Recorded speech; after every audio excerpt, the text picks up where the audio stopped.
नारायण। ओम पूर्णमदः पूर्णमिदं पूर्णात् पूर्णमुदच्यते पूर्णस्य पूर्णमादाय पूर्णमेवावशिष्यते। ओम शांति शांति शांति। नामापि ते च मधुरं मधुरं स्वरूपं कर्मापि ते च मधुरं मधुरा स्मृतिश्च। बुद्धिं प्रबोधय प्रभो मधुबोधशक्तिं विद्यां प्रयच्छ परमां परिभावयामि। नारायणाखिलगुरो भगवन्नमस्ते शिवाय नमः शिवलिंगाय नमः।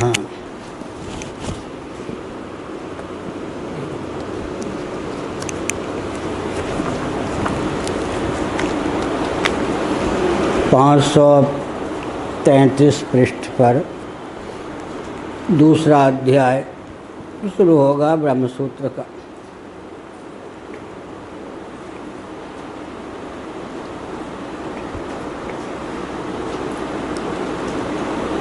एट्रीब्यूटिव एडजेक्टिव एट्रीब्यूट विशेषण के लिए, वो एट्रीब्यूट विशेष के लिए। ब्रह्मसूत्र में 4 अध्याय हैं।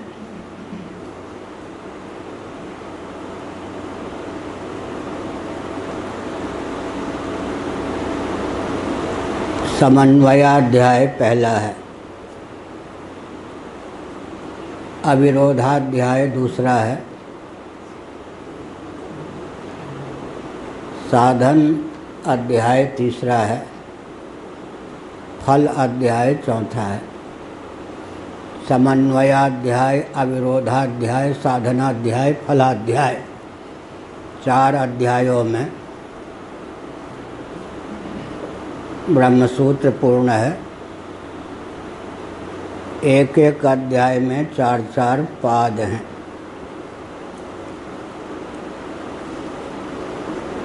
छब्बीस वर्षों में पहला अध्याय पिछले सत्र में पूर्ण हुआ, जिसका नाम समन्वयाध्याय है। वेदांत कहते हैं उपनिषद को। वेदों के शिरोभाग का नाम है वेदांत। अंत माने शिरोभाग। वेदों का सिद्धांत जिसमें सन्निहित हो उसी का नाम वेदांत है, उसी को उपनिषद कहते हैं।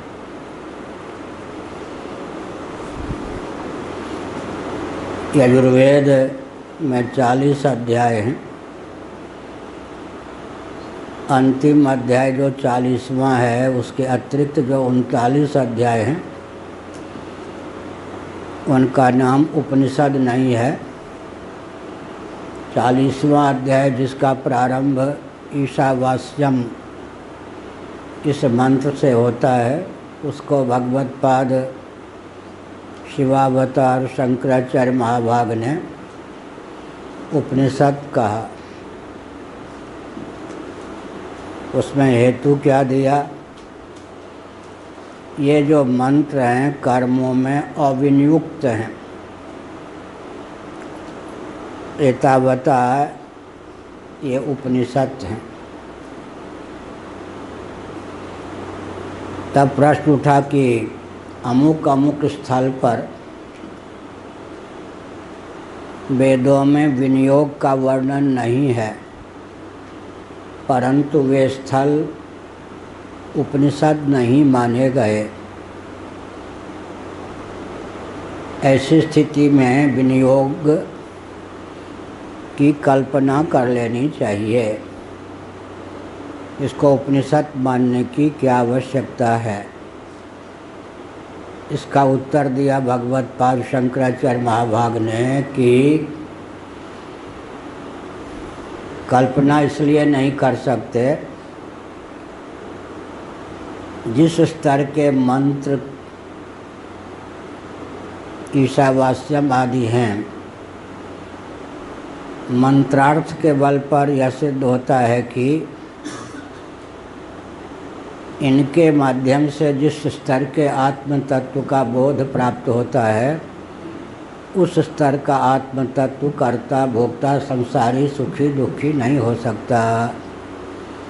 एतावता ईशावास्यम आदि मंत्रों से प्रारंभ जो 14वां 40वां अध्याय है, इसको उपनिषद कहते हैं। विनियोग का बहुत महत्व होता है। गणानान्त्वा गणपतिग्वं हवामहे, अश्वमेध के प्रकरण का यह मंत्र है। संपूर्णानंद शिव जी ने एक बार काशी में आक्षेप कर दिया, इन पंडितों के वो क्या हो गया है। गणानान्त्वा यह जो वचन है अश्वमेध के प्रकरण में पठित है। वहाँ कोई गणेश जी का नाम ही नहीं, न प्रकरण है। बेकार के ये गणानान्त्वा इस मंत्र के द्वारा गणपति की आराधना करते हैं। हमारे पूज्य गुरुदेव के पास यह समस्या आई, ये संपूर्णानंद जी ने इस प्रकार की आपत्ति जड़ दी है। तो पूज्य गुरुदेव ने कहा कि एक राजनेता हैं, धर्म कर्म में आस्था रखते हैं, लेकिन जिस विषय की जानकारी नहीं है उसमें भी हाथ मारते हैं। मैं सीधे खंडन करूं यह उचित नहीं। मैं बोलता हूं किसी और नाम से इसको प्रकाशित करो। तो बात क्या है, विनियोग के बल पर प्रकरण भले ही अश्वमेध का हो, किसी भी वचन को कहीं भी प्रयुक्त किया जा सकता है विनियोग के बल पर। हमको उपनिषद भी मिल गई है, एक वचन हमने पूर्वाचार्य जी को निवेदन किया तो बहुत प्रसन्न हुए।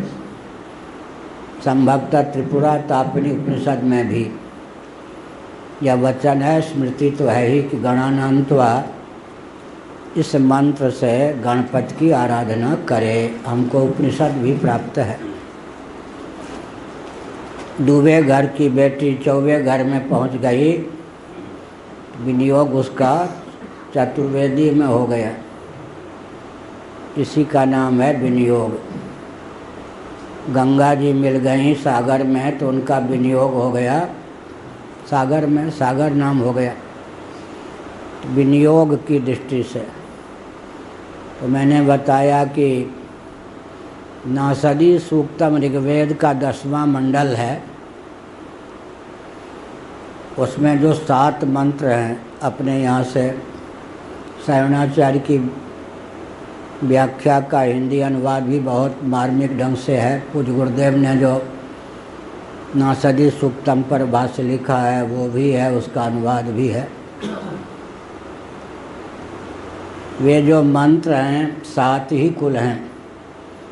पूरे विश्व के जितने आस्तिक ढंग के वैज्ञानिक हैं, सृष्टि की संरचना के संदर्भ में उन मंत्रों पर विचार रिसर्च करते हैं, लेकिन उनका नाम उपनिषद नहीं हो पाया, क्योंकि नासदी सूक्तम में जब मंत्र प्रारंभ होता है प्रथम, उससे पहले विनियोजक वचन दे दिया गया है कि इन मंत्रों का विनियोग अमुक कर्म की सिद्धि में हो। कभी कभी मंत्रार्थ उपनिषद कोटि का होने पर भी विनियोजक वचन के बल पर उनका नाम उपनिषद नहीं हो पाता। तो समन्वयाध्याय ब्रह्मसूत्र का प्रथम है। समन्वयाध्याय का अभिप्राय क्या हुआ? उपनिषदों में सृष्टि की संरचना को लेकर और सृष्टा परमात्मा को लेकर जहाँ जहाँ जो जो वचन सुलभ हैं उनमें सामंजस्य सध जाता है। एक जगह शंकराचार्य महाराज ने यह भी लिखा, न सृष्टर किंचित विज्ञानम अस्ति। सृष्टि परक श्रुतियों में 13 प्रकार का विज्ञान प्राप्त है। एक बार मैंने गिना था, 30-40 साल पहले गिना था। सृष्टि परक श्रुतियों में लगभग 13 प्रकार का विज्ञान है। फिर भी सृष्टा के स्वरूप प्रतिपादन में कोई विज्ञान नहीं है। विज्ञान का अर्थ क्या होता है? तालमेल ना बैठना। राग रागनी गाते हैं ना, तो उसमें तालमेल ना बैठे, कोई उधर ले जाए कोई उधर ले जाए, इसी का नाम कहते हैं विज्ञान। उसी के लिए विगीति शब्द का प्रयोग भी सुरेश्वराचार्य करते हैं। विज्ञान को विगीति भी कहते हैं, उसी को कहीं कहीं विकुलता कहते हैं। तो वचनों में विज्ञान है। जैसे छांदोग्य श्रुति ने तेज की उत्पत्ति का पहले निरूपण किया, फिर जल की उत्पत्ति का वर्णन किया, फिर पृथ्वी की उत्पत्ति का वर्णन किया। और तैत्तिरीय उपनिषद में तस्माद् वा एतस्मादात्मना आकाशः सम्भूतः आकाशाद् वायुः, आकाश और वायु की उत्पत्ति का वर्णन है। उसके बाद तेज जल पृथ्वी की उत्पत्ति का वर्णन है। वहाँ 5 भूत हो जाते हैं, यहाँ 3 ही भूत होते हैं। इस प्रकार की विसंगति जिसको कहते हैं, विकुलता जिसको कहते हैं, विगीति जिसको कहते हैं, विज्ञान जिसको कहते हैं, 13 प्रकार से प्राप्त है। एक समाधान भाष्यकार ने दिया, न सृष्टर किंचित विज्ञानम अस्ति। सृष्टा माने परमात्मा को लेकर श्रुतियों में कोई विज्ञान नहीं है। सृष्टि को लेकर जो विज्ञान है, चूँकि सृष्टि का प्रतिपादन सृष्टा के प्रतिपादन के अभिप्राय से है, सृष्टि कोई स्वतंत्र रूप से वर्णन करने योग्य नहीं है। जिसका तात्पर्य नहीं होता है, उसको लेकर जो विज्ञान की प्राप्ति है, उससे कोई सिद्धांत का अपकर्ष नहीं होता। क्या कहा भृगु जी ने? भृगु जी ने नहीं कहा, भृगु जी के हमने क्या कहा? जिसमें जिसका तात्पर्य ही नहीं है, उसको लेकर अगर विसंगति प्राप्त है तो वो कोई दोष नहीं है। सृष्टि परक श्रुतियों का तात्पर्य सृष्टि के प्रतिपादन में सन्निहित न होकर सृष्टा परमात्मा के प्रतिपादन में सन्निहित है। अंत में तो सृष्टि के मिथ्यात्व का निश्चय ही श्रुति को अभिप्रेत है। पंचदशीकार विद्यारण्य स्वामी ने पूर्व पक्ष उठाया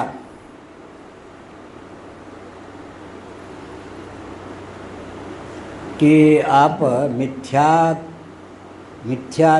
रटते रहते हो, मिथ्या से क्या लगाव है? अगर जगत को सत्य रहने दोगे तो तुम्हारा क्या बिगड़ेगा? उन्होंने कहा हमारा सब कुछ बंटाढार हो जाएगा। इसलिए हम तो सृष्टि के पीछे हाथ धो के पड़ेंगे ही। सृष्टि अगर सत्य होगी तो सृष्टा परमात्मा को सद्बुद्धि बनाए बिना नहीं रहेगी। हमारा मूलधन ही चौपट हो जाएगा, विसंगति की प्राप्ति होगी। हमारा काम तो तभी सधेगा जब सृष्टि मिथ्या सिद्ध हो। जिसको द्वैत से प्रेम है, परमात्मा भी सद्बुद्धि है, वो अपना सृष्टि को चिपकाए रखे। हमको तो सदैव सौम्यदम अग्रासित एकमेवा द्वितीयम मृत्यो स मृत्युमाप्नोति यह नानेव पश्यति आदि श्रुतियों के अनुसार अद्वैत की सिद्धि करनी है। अद्वैत की सिद्धि तब तक हो नहीं सकती जब तक हम परमात्मा का विवर्त जगत को न माने। परमात्मा का परिणाम मानकर जो अद्वैत सिद्ध करते हैं, कौन? वल्लभाचार्य, महाभाग इत्यादि। उनका अद्वैत तो कोई बहुत क्या बलिष्ठ नहीं होता। इसलिए सृष्टि को मिथ्या मानना आवश्यक है। लेकिन हमारा जो मिथ्यात्व है और बौद्धों की अनुकृति नहीं है। मैं आज विचार कर रहा था कि मैं जिस ढंग से पढ़ाता हूँ लोगों को तनाव तो नहीं होता मस्तिष्क में क्या आपके ना करने से क्या होगा? नहीं हो, ये कह रहे मैं आप तो नए आए हो, क्योंकि वामदेव जी महाराज ने एक बार टिप्पणी की, जिस ढंग से आप 1 घंटे में बोल देते हो दिमाग तो आदमी का चकनाचूर हो जाता है, क्या याद कर पाएगा? वो दर्शन ये कहता वो कहता, क्या याद करेगा, क्या भूलेगा? परेशान हो जाते हैं श्रोता, होते हो या ना होते हो। उन्होंने कहा वक्ता भी दूसरे वक्ता भी परेशान हो जाते, इसलिए हमारी नकल नहीं लोग कर पाते ये एक विशेषता है। औरों की नकल कर लेते हैं, पंक्ति की पंक्ति याद कर लें, यहाँ नकल का अवसर नहीं मिलता है। तो हमने यह संकेत किया कि सृष्टि अगर विवर्त है रस्सी में सर्प के समान, तो वास्तविक प्रामाणिक अद्वैत की सिद्धि होती है। सृष्टि अगर परमात्मा का परिणाम है तो एक तो हमारा मूलधन ही गया, परमात्मा विकारी सिद्ध हो गया। अब कहते रहें कि निर्विकार, क्या कहते हैं? विशुद्ध अद्वैत है, परमात्मा परिणत भी होता है, विकारी भी नहीं होता। परिणत होता है तो विकारी होगा ही, विकारी नहीं होता है तो विवर्ती होगा ही। इसलिए हमारे पास एक ब्रह्मास्त्र है, प्रयोग जगह जगह नहीं करता, कोई पीछे पड़ जाए तो कर सकता हूँ। आत्मोपनिषद श्लोक मंत्र 4 साढ़े 4। आत्मोपनिषद। सत्यत्वेन जगद्भानं संसारस्य प्रवर्तकम् असत्यत्वेन भानं तो संसारस्य निवर्तकम्। वल्लभ संप्रदाय के लिए वज्रपात यह श्रुति है, इसका प्रयोग हम नहीं, सब हमारे हैं। सत्य सहिष्णुता की अभिव्यक्ति में सबका उपकार है। हम बहुत वैष्णवाचार्यों को मानते हैं लाड़ प्यार से, प्रेम से, लेकिन कोई पीछे पड़ जाए तो श्रुति विरुद्ध है। क्या है श्रुति विरुद्ध? ईश सृष्ट द्वैत प्रपंच रूप जगत सत्य है, जीव सृष्ट द्वैत प्रपंच रूप संसार मिथ्या है। श्री वल्लभाचार्य 2 शब्द का प्रयोग करते हैं, एक जगत और एक संसार। वल्लभ संप्रदाय के महानुभाव कहते हैं कि यह उनकी व्यक्तिगत सूझबूझ कितनी निराली थी। यह तो अभूतपूर्व शब्दावली है कि एक जगत है, एक संसार है। इसका उत्तर हम बड़े वल्लभाचार्य हमको बहुत मानते हैं। 9 वल्लभाचार्य, इंदिरा बेटी अब नहीं रही, एक मंच पर वल्लभ संप्रदाय पर भी हमारा प्रवचन सुनने के लिए बहुत आतुर होते थे। हम किसी वैष्णवाचार्य का क्या, हम तो दयानंद स्वामी का भी खंडन नहीं करते। जिससे जो चीज़ ग्रहण करनी चाहिए ले लेते, खंडन में मेरा मन नहीं लगता। तो हमने एक संकेत किया कि सत्य, ये तो श्रुति नहीं, जगत और संसार में भेद डाला है। एक मर्यादा है। पर्यायवाचक 2 शब्द अगर एक जगह आ जाते हैं, अवान्तर अर्थ में भेद अपेक्षित है। क्या कहा जी? कह दी। पर्यायवाचक 2 शब्द अगर युगपत एक साथ प्रयुक्त होते हैं तो पुनरुक्ति दोष के वारण के लिए किंचित अवान्तर अर्थ कर लेना चाहिए, अर्थभेद होना चाहिए। क्या? पर्यायवाचक 2 शब्द कदाचित एक साथ प्रयुक्त हो जाते हैं तो पुनरुक्ति दोष से बचने के लिए अर्थ में किंचित अवान्तर भेद होना चाहिए। जैसे गीता में काम राग बलान्वितम, जो काम का अर्थ होता है वही राग का अर्थ होता है। भगवान का वचन है तो नहीं कह देंगे कि बोलना नहीं आता था। काम का अर्थ तो राग का अर्थ, दोनों शब्द एक साथ प्रयुक्त है। काम राग बलान्वितम, तो अप्राप्त वस्तु की इच्छा का नाम काम कर दीजिए, प्राप्त वस्तु बनी रहे इस इच्छा का नाम राग कर दीजिए। किंचित अवान्तर भेद हो गया। संसार और जगत एक साथ प्रयुक्त हो जाए तब दोनों का अर्थ तो एक ही है। जगत के स्थान पर संसार शब्द का, संसार के स्थान पर जगत शब्द का प्रयोग होता है। अब किसी जानकार ने दोनों का प्रयोग एक साथ कर दिया तो अवान्तर अर्थभेद अपेक्षित है। तुलसीदास जी ने क्या कहा? विभुम व्यापकम ब्रह्म वेद स्वरूपम। जो विभु का अर्थ है वही व्यापक का अर्थ है। तुलसीदास जी विद्वान थे, तो एक का अर्थ कर दीजिए देशकृत परिच्छेद शून्य, एक का अर्थ कर दीजिए वस्तुकृत परिच्छेद शून्य। अब अर्थ लग गया, पुनरुक्ति दोष की प्राप्ति नहीं हुई। कहीं कहीं पुनरुक्ति अगर है ही, अब सिद्धांत की जहाँ पर ये सब मर्यादा है शास्त्र लगाने की, इसलिए मैं बोलता हूँ। अपने आप कहीं एक जगह लिखा हुआ है, ये सब नहीं मिला है। ढूंढ ढूंढ के मर्यादा फिर शास्त्र को लगाने की विधा का अनुसंधान किया। सदैवासित सदैव सौम्येदमग्र आसित, पंचदशी कार ने लिखा सत का जो अर्थ होता है वासित भूतकालिक प्रयोग है, उसका भी अर्थ वही होता है। तो यहाँ पर श्रुति में पुनरुक्ति दोष है। अगर पुनरुक्ति दोष से बचना चाहें तो द्वैत की प्राप्ति या दोनों ओर मरे। क्या आसित का अर्थ कुछ और होता है, सत का अर्थ कुछ और होता है। तो क्या हुआ? आसित से जिसको कहा गया एक तो वो, और सत से जिसको कहा गया वो, तो महाप्रलय में भी द्वैत की सिद्धि हो जाएगी। और अगर अर्थ में भेद नहीं मानते हैं तो क्या दोष होगा? पुनरुक्ति नामक दोष होगा। अब यहाँ पर बहुत विकट स्थिति हो गई। एक दोष का वारण करें दूसरा दोष, तो दोष ही स्वीकार करना हो तो बहुत बड़ा दोष ना हो, सिद्धांत बिगड़ ना जाए। तो कहा ठीक है, दोनों का अर्थ एक ही होता है, एतावता द्वैत नहीं है, क्योंकि एकम एव भी तो लिखा है ना। तो फिर हुआ कि पुनरुक्ति है। उन्होंने कहा वाणी का आलम्बन लेंगे तो वाणी की लाचारी है कि देश का, काल का, वस्तु का कुछ न कुछ आलम्बन लिए बिना हम बोल ही नहीं सकते। वाक्यम ब्रूते, अभी पुनरुक्ति तो है लेकिन ऐसी पुनरुक्ति प्रथा में है। प्रथागत पुनरुक्ति का नाम पुनरुक्ति नहीं है। वाक्यम ब्रूते पुनरुक्ति है, जो बोला जाए उसी का नाम वाक्य होता है।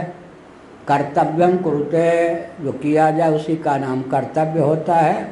ऐसे ही इसी प्रकार से सुनहुतात या कथ कहानी, जो कहा जाए उसी का नाम कहानी ही है। उन्होंने कहानी कही, अब यहाँ पुनरुक्ति है, लेकिन जो व्यवहार में पुनरुक्ति प्रयुक्त है जिससे वाक्य विन्यास तो होता है, वहाँ पर पुनरुक्ति दोष नहीं है। इस प्रकार यहाँ पर विभुम व्यापकम में पुनरुक्ति दोष नहीं है। एक देशकृत परिच्छेद शून्य माने व्यापक है, एक वस्तुकृत परिच्छेद शून्यता का द्योतक है, अर्थात तदतिरिक्त कुछ अन्य है ही नहीं।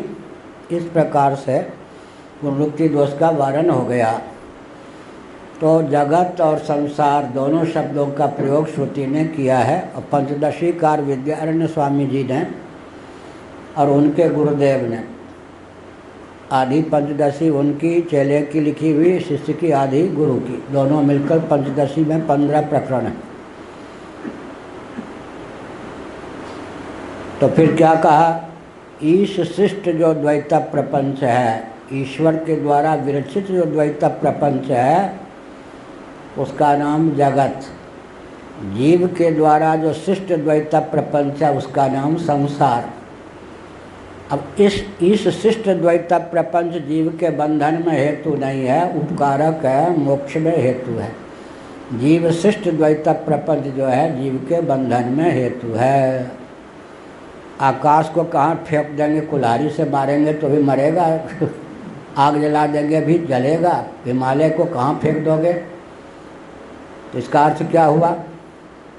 जीव सृष्ट द्वैत प्रपंच, किसी का पुत्र जीवित है किसी वंशक ने कह दिया वो तो समाप्त हो गया जो कलकत्ता में था, आपका बहुत कष्ट की बात। अब हमने विश्वास कर लिया ईश्वर के द्वारा प्रदत्त लाडला लाल बेटा तो जीवित है, मन में वो मर गया। वंशक के वचन विश्वास करने के कारण अब जो वेदना प्राप्त हुई वो क्या है, ईश शिष्ट द्वैत प्रपंच को लेकर या जीव शिष्ट द्वैत प्रपंच को लेकर। और बेटा समाप्त हो गया, अभी पता नहीं है, तो ईश शिष्ट तो पुत्र चला गया, मनोगत जो पुत्र अभी हमारे यहाँ जीवित है तो दुख नहीं होगा। इसका अर्थ क्या है? अच्छा, इस शिष्ट देहेंद्रीय प्राणांतकरण है, वो हमारे लिए बंधन में क्यों है? हमने इनमें अहंता ममता की स्थापना कर दी। तो ईश्वर के द्वारा प्रदत्त वस्तु में भी जीव जब अहंता ममता कर लेता है तब वो जीव शिष्ट द्वैत प्रपंच जो है वो जीव के बंधन में हेतु होता है। तो आत्मोपनिषद ने क्या कहा? सत्यत्वेन जगद्भानम संसारस्य प्रवर्तकम। जगत को, ईश शिष्ट द्वैत प्रपंच रूप जगत को जब तक हम सत्य समझते रहेंगे तब तक संसार प्रवृत्त होता रहेगा। बिंब को हमने सत्य मान लिया तो प्रतिबिंब चलता रहेगा। असत्यत्वेन भानम तो संसारस्य निवर्तकम। जब तक इस शिष्ट पृथ्व्यादि रूप द्वैत प्रपंच को भी हम असत्य या मिथ्या न समझें तब तक हमारा जीव शिष्ट द्वैत प्रपंच भी सत्य बना रहेगा। अब ये जो श्री वल्लभ संप्रदाय का सिद्धांत है बहुत अच्छा है, सत्य सहिष्णुता की दृष्टि से सत्य के सन्निकट है कि जीव शिष्ट द्वैत प्रपंच तो मिथ्या है, इस शिष्ट द्वैत प्रपंच सत्य है। इस श्रुति के आधार पर खत्म। सत्यत्वेन जगद्भानम संसारस्य प्रवर्तकम असत्यत्वेन भानम तो संसारस्य निवर्तकम। समन्वयाध्याय का अर्थ क्या हुआ? जहाँ पर सृष्टि परक वचनों में भी हमको विज्ञान परिलक्षित होता है वहाँ भी क्या करना चाहिए? गुणोपसंहारण न्याय का आलम्बन लेकर सामंजस्य साधना चाहिए। ये पारिभाषिक शब्द हमने बोल दिया। गुणोपसंहारण न्याय, गुणोपसंहारण न्याय का अर्थ क्या हुआ? ये जो आए ना जम्मू से, कागज़ कलम रखा करिए क्या? हाँ, कहीं कहीं, नहीं तो ये सब जीव। तो क्या हुआ? हमने संकेत क्या किया?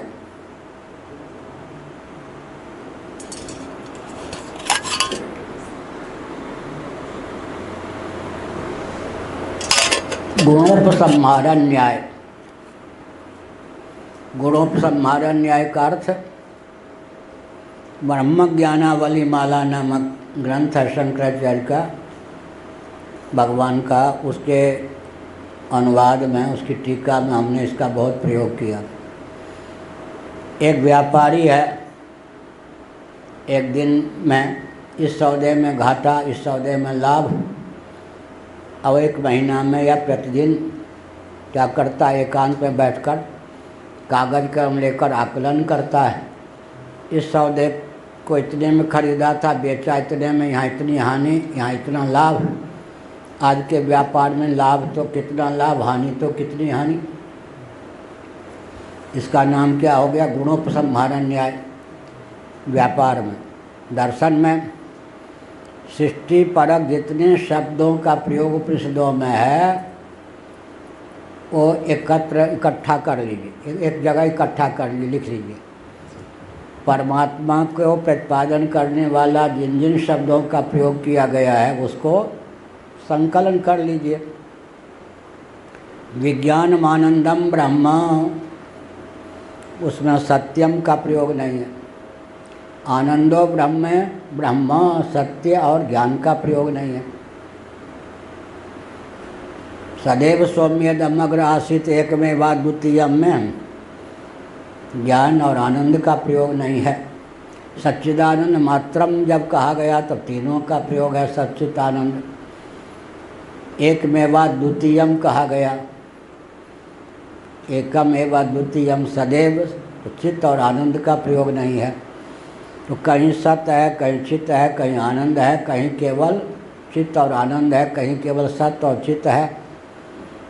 तो वहाँ पर भी क्या कहते हैं, सत ब्रह्म चिद और ज्ञानम, सत्यम ज्ञानम अनंतम ब्रह्म। सत्यम शब्द का प्रयोग है, ज्ञानम का प्रयोग है, आनंद का प्रयोग है ही नहीं। तो गुणोपसंहारण न्याय से विचार करेंगे तो ब्रह्म अद्वितीय सच्चिदानंद सिद्ध होगा। कहीं अद्वैत शब्द का प्रयोग है, कहीं सत्य का, कहीं चित्त का, कहीं आनंद का। अब पूरा हो गया। तो जगत के लिए नित्यो नित्यानाम सत्य से सत्यम, भागवत का भी वचन है, बृहदारण्यक का भी वचन है, सत्य से सत्यम। और कहीं ब्रह्म सत्यम जगन मिथ्या, इसमें भी बड़ा भ्रम है कि शंकराचार्य ने क्या लिख दिया। अरे निरालंबोपनिषद में जो के त्यों ये वचन है। शंकराचार्य ने नहीं लिखा है, उपनिषद ने लिखा है। शंकराचार्य ने तो समुद्रित किया है अपने वचन में। ब्रह्म सत्यम जगन मिथ्या जीवो ब्रह्मैव न परः, जीवो ब्रह्मा, ये शुक्रहस्योपनिषद का वचन है। हमने ब्रह्म ज्ञानम अली वाला में ये सब लिखा है। लोग कहते हैं शंकराचार्य ने ब्रह्म सत्यम जगन मिथ्या, उन पे टूट पड़ो। अब जिनको उपनिषदों का ज्ञान नहीं है वो कहा करें निरालंबोपनिषद है तो पुस्तक को फाड़ दोगे क्या। तो फिर अब क्या हुआ, मिथ्या मिथ्या कहने से लाभ क्या हुआ। बौद्धों का जो मिथ्यात्व है उसका विनियोग कहाँ होता है, नैरात्म्यवाद में। कुछ बचेगा नहीं। हमारे यहाँ किसी को मिथ्या कहने का अर्थ है उसको शाश्वत जीवन प्रदान करना। क्या है, हमारे यहाँ का मिथ्यात्व अत्यंत लालित्यपूर्ण है। उनका मिथ्यात्व जो है हक्कल डाइन है। मिथिला में एक शब्द है हक्कल डाइन। हक्कल डाइन माने जब से बिजली का युग आया तब से तांत्रिक मांत्रिक आदि समाप्त होने लगे। माइक का युग आया तब से तपस्या समाप्त होने लगी। भूत प्रेत आदि बहुत से उपद्रव समाप्त हो गए बिजली के प्रयोग से, और बहुत से उपद्रव प्रारंभ हो गए। तो ये हक्कल डाइन का मतलब किसी देवी महिला ने मंत्र सिद्ध किए, मारन मोहन उच्चाटन आदि। अब जो सोती है 5 घंटे खर्राटे लेकर, सोने से वो जो उसके मंत्र हैं और परिपुष्ट हो जाते हैं। सोने में विद्या परिपुष्ट होती है ना। वो अपने पास एक घंटी रखती है या थाली वाली और पीटने के लिए, और आँख खुलते ही जोर से बजाती है, बहू रानी छोटे बेटे आदि को बस दूर रखना, और मैं आँख खोलूँगी उससे पहले थाली रख देना मेरे पास, या पहले से थाली रखती है। जिस पर मेरी पहली दृष्टि जाएगी वो फट जाएगी वस्तु। तुम्हारे बेटे पे जाएगी तो बेटा फट जाएगा। उसका नाम है हक्कल डाइन, अव्वल दर्जे के डाइन, मांत्रिक, मारन मोहन उच्चाटन। तो बौद्धों का जो मिथ्यात्व हक्कल डाइन है। हमारा जो मिथ्यात्व है वो साहित्यिक है। कोई भी कितना प्रयास करे, जल बिंदु भी सत्य, जल तरंग भी सत्य और जल भी सत्य। तो बताओ भाई ठोस सत्य क्या है वैदिक जी। जल बिंदु भी सत्य बूंद है और उसकी अर्थक क्रियाकारिता प्रकट है, उसका दर्शन भी है, कैसे हम कहें नहीं है। तो जल तरंग भी है और जल भी है। तीनों में जल बुदबुद की अपेक्षा जल तरंग ठोस सत्य है, जल तरंग की अपेक्षा जल ठोस सत्य है। इसको कौन नहीं मानेगा। तो गौण सत्य नंबर 2 का हुआ या नंबर 1 का? नंबर 2 का हुआ ना। मिट्टी के पात्र भी सत्य है, बिल्कुल मानता हूँ। सत्य से सत्यम भी तो है, उस पर भी तो भाष्य लिखा शंकराचार्य ने।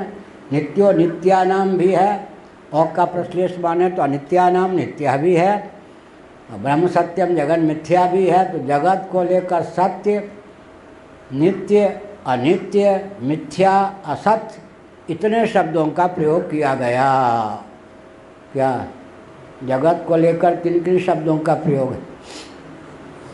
असतो मा सद्गमय, तमसो मा ज्योतिर्गमय, मृत्योर्मा अमृतम गमय, असतो मा सत गमय असत, ब्रह्म सत्यम जगन मिथ्या मिथ्या, नित्यो नित्यानाम नित्यानाम नित्य, सत्य से सत्यम, सत्य का भी सत्य, जगत सत्य भी है, जगत नित्य भी है, जगत अनित्य भी है, जगत मिथ्या भी है, जगत क्या है, असत भी है। अब इतने शब्दों को इकट्ठा करके विचार कीजिए, तब मालूम पड़ेगा तो सचमुच में जल है क्या। क्या एक गायक भी है, एक नर्तक भी है, एक रसोइया भी है, एक पाठक भी है, क्या एक सैनिक भी है। एक ही व्यक्ति के बारे में अलग अलग ये सब शब्द प्रयोग किए गए। सब शब्दों का प्रयोग एकत्रीकरण करके गुणोपसंहारण न्याय से वास्तव में ये क्या है तब निश्चय लगेगा ना। ऐसी प्रकार से गुणोपसंहारण न्याय से ब्रह्म का भी ज्ञान हो जाता है।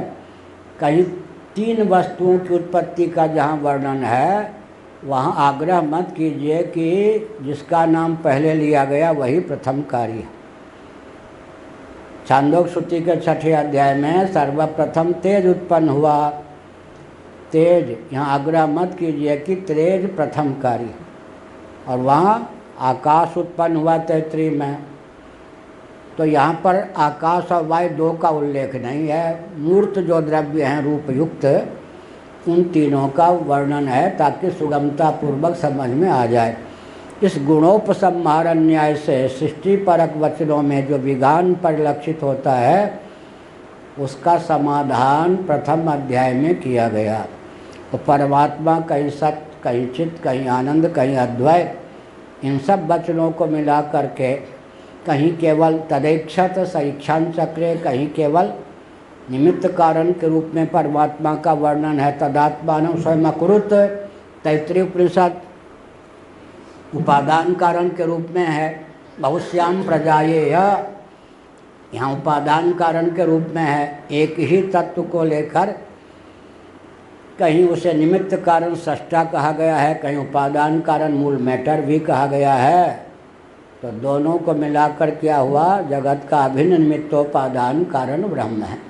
उस संकलन किसने किया, भगवान वेदव्यास व्यास ने। किस सूत्र में किया, प्रकृतिश्च प्रतिज्ञा दृष्टान्तानुपरोधात, पहले कह चुके।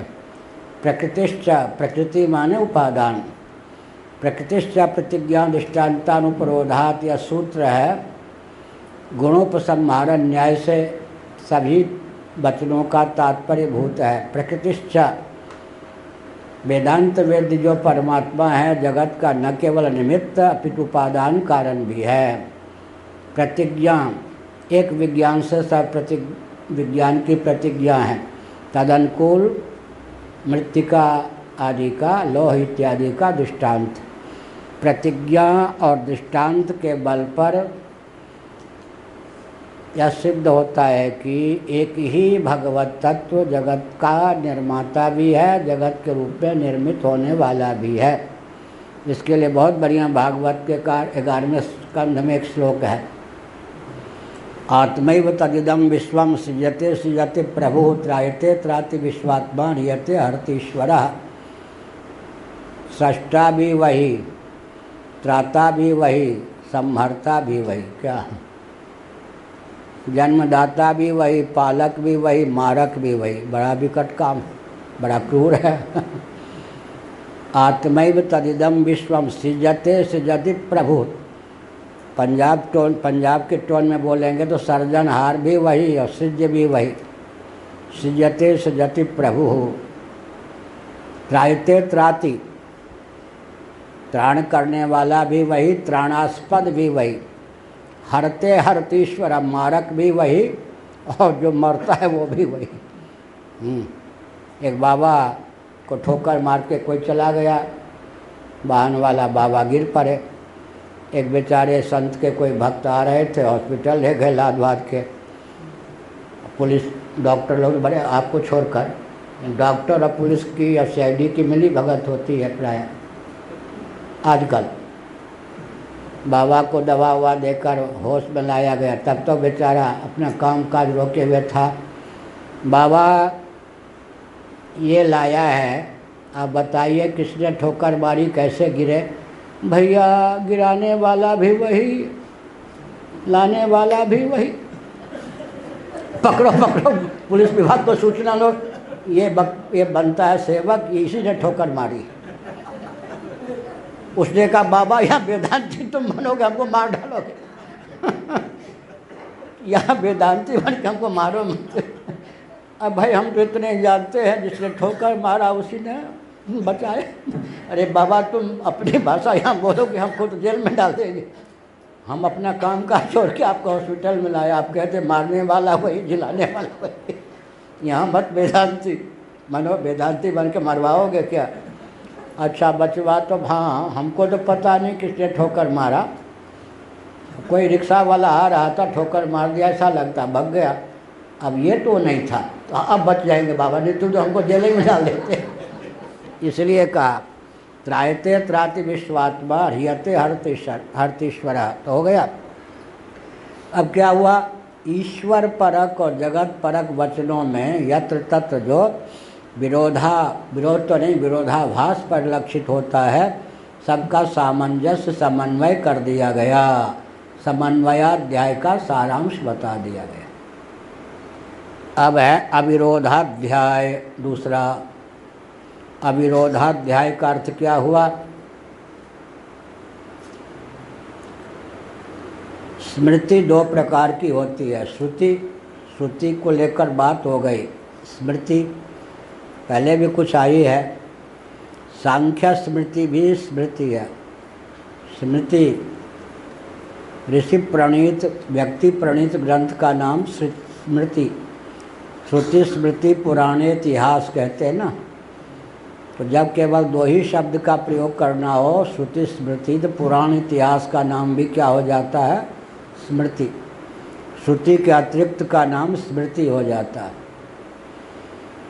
तो गौतम जी ने, कणाद जी ने,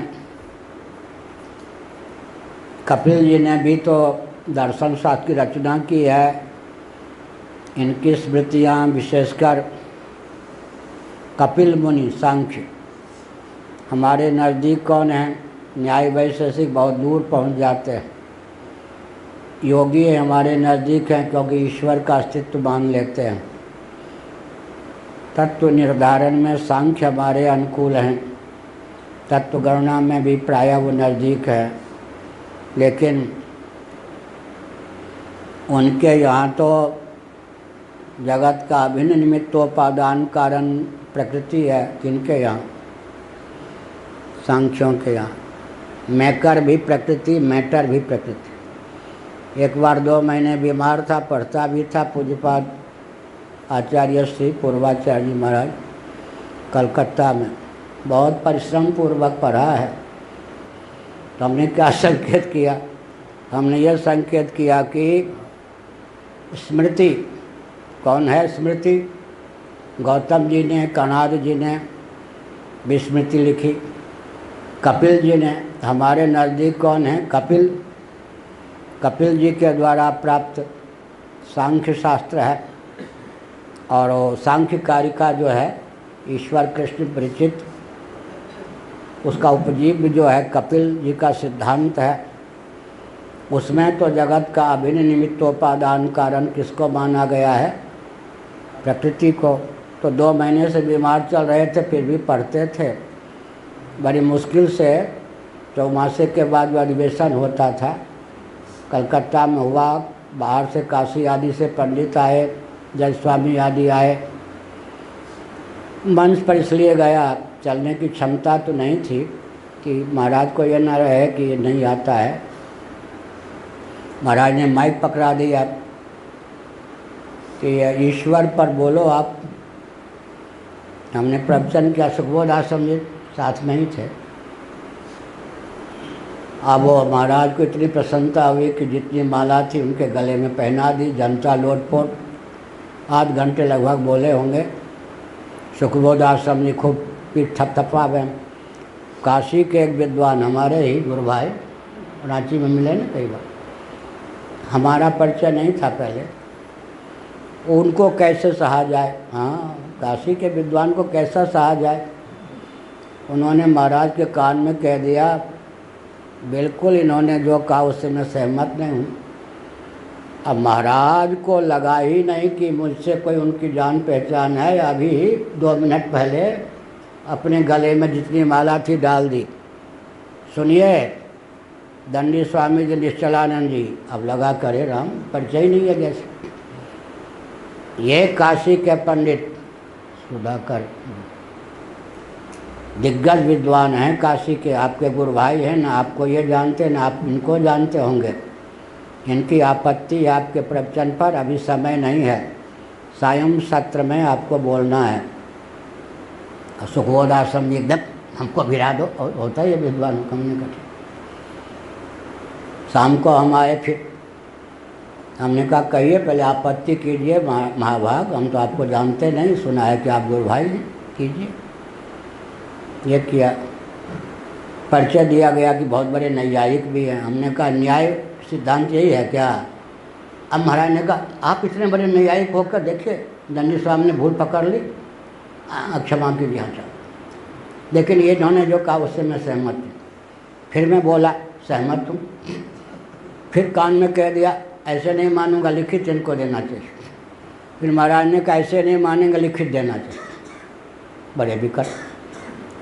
अब हम जितना बोले अभी प्रमाण कहाँ कहाँ दीजिए, तो कम से कम 50 ग्रंथ चाहिए, इतनी देर में जो बोल दिए। तो 2-3 ग्रंथ थे साथ में, हमने सब 5 पृष्ठ लिखा। अच्छा सुन लिया, ठीक है। अब हमने सोचा सुखबोध आश्रम जी से कहा कि पंडित बड़ा विकट है, जनता के सामने बोल देता है बिल्कुल ठीक है, सहमत हूँ दंडी स्वामी के विचार से। महाराज के कान में कह देता सहमत नहीं, अब इसके तमाशा करो। हमने कहा वो कहें हमको भिड़ा दो, हमने कहा ना चलिए, आखिर गृहस्थ हैं, हमारे कमरे के बगल में ठहरे हैं। हम चले गए, पंडित जी हम आ रहे हैं, आइए आइए बैठिए, आप दंडी स्वामी होकर बड़ी कृपा की आपने। हमने कहा ये सुखबोध आश्रम भी है, मैं हूँ। ये व्याकरणाचार्य वेदाचार्य दर्शन के पारंगत विद्वान हैं। सुखबोध आश्रम जी सुदर्शनाचार्य जी के नाम से पहले थे विख्यात। मैं जो कुछ हूँ आप तो जानते ही हैं, भिड़ ही रहे हैं आप। हमने कहा पंडित जी आप किस आधार पर बोल रहे थे मेरा गलत है, जरा सांख्य सिद्धांत पर बोलिए तो सही। उनकी पत्नी भी बैठी थी, 4-5 वाक्य बोले। हमने कहा सांख्य को आप वाई भी जानते हैं क्या पंडित जी? सांख्य बिल्कुल नहीं है जो आप कह रहे हैं, क्षमा कीजिए मैं नहीं आई को। हमने कहा समझ लिया। हमने कहा ये सब तर्क वर्क छोड़िए, आप सांख्य शास्त्र पहले पढ़िए। मैंने सिद्ध किया था कि सांख्यों के यहाँ प्रकृति जगत का अभिनिमित्तोपादान कारण है, वेदांतियों के यहाँ ब्रह्म जगत का अभिनिमित्तोपादान कारण है। आप हमारा खंडन कैसे करेंगे जबकि आपको सांख्य का कुछ पता ही नहीं है? महाराज क्षमा कीजिए। उसके बाद जहाँ जहाँ मिले बड़े विनम्र, बहुत अच्छे। तो हमने क्या कहा, अब श्वेताश्वतर उपनिषद का वचन उद्धृत कर दिया जाएगा आगे। कपिल जी को तो सर्वज्ञ कहा गया है, कपिल जी माने हिरण्यगर्भ। हिरण्यगर्भ का नाम ही कपिल है, हिरण्यगर्भ का नाम ही कपिल है। वो तो भगवान से प्रकट हुए सर्वज्ञ होकर। तो कपिल का वचन सर्वज्ञ है, आप फिर नहीं मानते शंकराचार्य जी? शंकराचार्य जी ने कहा, श्रुति ने कहा है कपिल, अब वो ही कपिल सांख्य शास्त्र के रचयिता हैं ये तो नहीं कहा गया वहाँ। अब पुराणों में जिस कपिल का नाम है भगवान विष्णु के अवतार भूत, पुराणों में जो उन्होंने वर्णन किया है अपना पक्ष, वो तो जगत का अभिन्न निमित्तोपादान कारण ब्रह्म को मानकर किया है, वो तो सिद्ध थे। तो शंकराचार्य ने संकेत किया इसी भाष्य में आवेगा, किसी का नाम लेकर मत डराओ। क्या हमसे कोई कह दे रावण के समान आप विद्वान हैं, अमुक के समान विद्वान हैं, तो हम क्या कहेंगे? किसी का नाम लेकर डराओ मत, ऐसे डरने वाले नहीं। किसी विद्वान की पगड़ी नहीं उठाते, किसी विद्वान का नाम लेकर डरा दे वो तो डरने वाले नहीं। शंकराचार्य ने कहा देखो कपिल के नाम पर डराओ मत, जो कुछ कपिल के नाम पर सिद्धांत प्रसिद्ध है वो श्रुति सम्मत नहीं है। तो श्वेतासुतर ने कहा सर्वज्ञ, उन्होंने कहा कि वो कोई और कपिल होंगे। पुराणों में कपिल जी को भगवान के 24 अवतारों में, विष्णु के 24 अवतारों में गिना गया। तो कहा वहाँ पर जो उनका वचन है वो तो जगत का भिन्न निमित्तोपादान कारण ब्रह्म को मान चुके हैं। पौराणिक और श्रुत दोनों प्रकार के कपिल ये हो नहीं सकते जिन्होंने सांख्य शास्त्र के अनुसार क्या ईश्वर को न मानकर प्रकृति को ही जगत का अभिन्न निमित्तोपादान कारण सिद्ध किया है। फिर कहा तो कपिल वेदों को प्रमाण मानने वाले जो 6 आस्तिक दर्शन हैं उनमें तो सांख्य भी है ना, तो वो तो निरवकाश हो जाएंगे। निरवकाश माने तत्व गणना के समय, तत्व विचार के समय उनको तो स्थान ही नहीं मिलेगा, व्यर्थ सिद्ध हो जाएंगे। उन्होंने कहा 2 में अगर कोई व्यर्थ ही सिद्ध होना हो, करना हो तो किसको करें? दोनों सार्थक सिद्ध होता हो तो दोनों को सार्थक करें। 2 में किसी एक को व्यर्थ ही सिद्ध होना हो तो किसको करें? श्रुति सम्मत जो स्मृति है उसको सार्थक मानकर श्रुति के विरुद्ध जो स्मृति है उसको व्यर्थ सिद्ध करें। तो मनुस्मृति क्या स्मृति नहीं है? मनुस्मृति आदि भी तो स्मृति है। अगर हम सांख्यों के अनुसार प्रकृति को उपादान कारण मान लेते हैं जगत का, ईश्वर का अस्तित्व स्वीकार नहीं करते, तो मनुस्मृति आदि के वचन भी तो व्यर्थ जाएंगे। अब हम क्या करें भाई? तुमको मानते हैं तो वो गए, उनको मानते हैं तुम गए, फिर हम करें तो क्या करें? तो तत्व पक्षपातो ही स्वभाव धियाम, श्रुति के अनुकूल, उपनिषदों के अनुकूल जिस स्मृति का वचन है उसको हम प्रमाण मानेंगे। इसलिए मनुस्मृति को तुम केवल धर्मशास्त्र ही मत मानो, मोक्ष शास्त्र भी है, अर्थशास्त्र भी है, काम शास्त्र भी है। क्योंकि मनुस्मृति के 12 अध्यायों में पहला और 12वां अध्याय ब्रह्म परक है, बीच के जो अध्याय हैं 10 वो धर्म परक हैं। धर्म और ब्रह्म वेदों का परम तात्पर्य है, वेदों का परम तात्पर्य मनुस्मृति के माध्यम से मान्य है। वहाँ तो जगत का निमित्त और उपादान कारण दोनों ही ईश्वर को माना गया। तुम जो सांख्य दर्शन, सांख्य शास्त्र की बात करते हो, कपिल प्रणीत है, उसमें तो ईश्वर का अस्तित्व ही स्वीकार नहीं किया गया, प्रकृति को ही निमित्त माना गया, उसी को उपादान माना गया। तमोगुण की प्रगल्भता से उपादान, सत्वगुण की प्रगल्भता से निमित्त, तदैक्षत की पूर्ति हो जाती है सत्वगुण की प्रधानता से, और बहुश्याम की पूर्ति हो जाती है तमोगुण की प्रगल्भता से। इस प्रकार सांख्यों के अनुसार जगत का भिन्न निमित्तोपादान कारण कौन सिद्ध होता है? त्रिगुणात्मक प्रधान। तब फिर कहा कि 2 स्मृतियाँ हैं 2 प्रकार की, दोनों सार्थक हों तो हमें कोई आपत्ति नहीं, लेकिन एक की बलि ही देनी हो तो किसकी बलि देंगे? जो श्रुति सम्मत न हो। तो यहाँ पर सांख्य विचार जो है श्रुति सम्मत नहीं है, श्रुति के सर्वथा विरुद्ध है। एतावता वो अब निरवकाश अर्थात वो निरर्थक सिद्ध हो तो हमें कोई आपत्ति नहीं। मनुस्मृति आदि जो स्मृतियाँ हैं जो उपनिषदों के अनुकूल ब्रह्म के संबंध में भाव व्यक्त करती हैं उनको हम पक्ष धर बनाकर बाकी निरर्थक सिद्ध हों तो कोई आपत्ति नहीं। 2 स्मृतियों में विरोध हो तो किस स्मृति को प्रबल मानेंगे? जो स्मृति श्रुति के अनुकूल है उसको प्रबल मानेंगे, जो स्मृति श्रुति के विरुद्ध है उसको दुर्बल मानेंगे, उसकी उपेक्षा कर देंगे। इस प्रकार से यह शास्त्रार्थ आगे होगा। अविरोधाध्याय का प्रारंभ भगवत्पाद शंकराचार्य महाभाग भाष्य के माध्यम से करते हैं। ब्रह्मसूत्र का द्वितीय अध्याय अविरोधाध्याय है, उसका यह प्रथम सूत्र है। यद्यपि प्रथम अध्याय के माध्यम से वेदों का जो शिरोभाग उपनिषद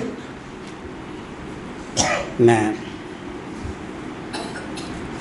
और श्रीमद् भगवद गीता के 8वें तथा 15वें अध्याय में ब्रह्म संबंधी वचन हैं, जगत संबंधी वचन हैं, उनमें अविरोध है, विगीति विगान या विकुलता नहीं है। इस तथ्य को सिद्ध किया गया। सर्वे वेदा यत्पदमामनन्ति वेदैश्च सर्वैरहमेव वेद्यः आदि वचनों के अनुशीलन से भी वेदों का परम तात्पर्य ब्रह्मात्म तत्व है, यही सिद्ध होता है। उपक्रमोपसंहारादि षड्विध लिंगों के द्वारा वेदांतों का परम तात्पर्य परब्रह्म परमात्मा ही है। सृष्टि परक श्रुतियों में विज्ञान परिलक्षित होता है, उसमें भी गुणोपसंहार न्याय से सामंजस्य साधा गया है। साथ ही साथ न तो किंचित विज्ञानमस्ति षष्टरि न षष्टरि किंचित विज्ञानमस्ति कहकर भगवत्पाद शंकराचार्य महाभाग ने यह तथ्य ख्यापित किया कि सष्टा परमात्मा को लेकर किसी प्रकार की विकुलता उपनिषदों में नहीं है। सृष्टि परक श्रुतियों में कहीं कहीं विज्ञान परिलक्षित है, उनमें भी जैसा कि मैंने कहा गुणोपसंहार न्याय से सामंजस्य साधा गया है। दूसरा दृष्टिकोण भगवत्पाद शंकराचार्य महाभाग ने यह प्रस्तुत किया कि जिसमें तात्पर्य ही नहीं है उसमें विज्ञान दूषण नहीं है, भूषण ही है। वेदांतों में सृष्टि परक जो श्रुतियाँ हैं उनका अभिप्राय सष्टा के प्रति महत्व बुद्धि उत्पन्न करने में सन्निहित है, क्योंकि वेदांत वेद्य जो सच्चिदानंद स्वरूप ब्रह्म तत्व है वह जगत का न केवल निमित्त अपितु उपादान कारण है। शाखा चंद्र न्याय से शाखा का आलंबन लेकर चंद्रमा का दर्शन हो जाता है, तद्वत सृष्टि का आलंबन लेकर हम सष्टा परमात्मा तक पहुंच सकते हैं। इसका अभिप्राय यह है कि किसी भी चरम कार्य का आलंबन लेकर उसकी अपेक्षा निर्विशेष कारण होता है, इस तथ्य को स्वीकार कर। इसका मतलब कार्य की अपेक्षा सन्निकट निर्विशेष का नाम कारण है। इस तथ्य में आस्था करके हम सर्वथा निर्विशेष सच्चिदानंद तत्व तक पहुंच सकते हैं। सृष्टि का आलंबन लेकर सष्टा तक पहुंच सकते हैं। सृष्टि की संरचना का प्रयोजन यही है। यद्यपि स्वरूप लक्षण लक्षित ब्रह्म तत्व सच्चिदानंद ही सिद्ध होता है, लेकिन सर्वथा मन वाणी से अगोचर उसमें मनोवृत्ति की पहुँच नहीं हो सकती। एतावता तटस्थ लक्षण लक्षित जो ब्रह्म तत्व है वो जगत का निमित्त और उपादान कारण है, इस तथ्य को सिद्ध किया गया। दूसरी बात यह है कि जन्माद्यस्य यतः इस सूत्र के माध्यम से तटस्थ लक्षण लक्षित ब्रह्म को सूत्रकार ने ख्यापित किया ताकि सांख्यों को भी शास्त्रार्थ का अवसर मिल सके। उनके यहाँ त्रिगुणात्मक प्रधान, जिसको प्रकृति या अव्यक्त भी वे कहते हैं, वही जगत का उपादान कारण सिद्ध है। ईश्वर नामक कोई तत्व नहीं है। जब हम तटस्थ लक्षण लक्षित ब्रह्म का वर्णन करते हैं तो स्वाभाविक रूप से असहिष्णुता की दशा में सांख्य हम पर टूट पड़ते हैं। वो टूट पड़ते हैं तो उनको समझाने का हमको अवसर प्राप्त होता है, क्योंकि तदैक्षत सईक्षान चक्रे सो कामयत तदात्मानं स्वयमकुरुत सर्वम खलुदम ब्रह्म आदि वचनों के अनुसार वेदांत वेद्य परमात्मा सष्टा भी है, अर्थात जगत का निमित्त कारण भी है और उपादान कारण भी है। अगर हम त्रिगुणात्मक प्रधान या व्यक्त को ही जगत का अभिनिमित्तोपादान कारण स्वीकार करेंगे, तब ईक्षण किसमें होगा? जड़ प्रधान प्रकृति में, त्रिगुण में, यही तो। जड़ वस्तु में जो ईक्षण होता है वह तो गौण होता है, व्यवस्थित कार्य में हेतु हो ही नहीं सकता। अब यह किनारा गिरना ही चाहता है, यह छड़ी तुम पर बरसना ही चाहती है, यह छड़ी तुम पर बरसना ही चाहती है, चावल पकना ही चाहता है आदि स्थलों में जड़ वस्तु में ईक्षण का आरोप किया गया। तो प्रधान उभय सम्मत सिद्धांत है कि त्रिगुणात्मक है, अचित है, जड़ है। सृष्टि संरचना के अनुकूल ईक्षण उसमें हो यह संभव ही नहीं है, क्योंकि जड़ वस्तु में ईक्षण का आरोप होता है, गौण होता है, उससे व्यवस्थित सृष्टि की संरचना संभव ही नहीं है। तो निमित्त कारणता तो यूँ है, अचित पदार्थ किसी चित से अधिष्ठित हुए बिना उपादान कारण हो जाए, यह भी बहुत विचित्र है। यद्यपि पुरुष चित पदार्थ है जिसको वे लोग जीव कहते हैं, तथापि वह जो पुरुष है देह भेद से भिन्न है। प्रकृति को एक मानते हैं, पुरुष को देह भेद से परिच्छेदक, देहेंद्रीय प्राणांतःकरण के भेद से अनेक मानते हैं। ऐसी स्थिति में चित पुरुष से अधिष्ठित अचित प्रधान को भी जगत का कारण नहीं कह सकते। एतावता प्रधान जगत का निमित्त कारण भी नहीं हो सकता, न उपादान कारण हो सकता है।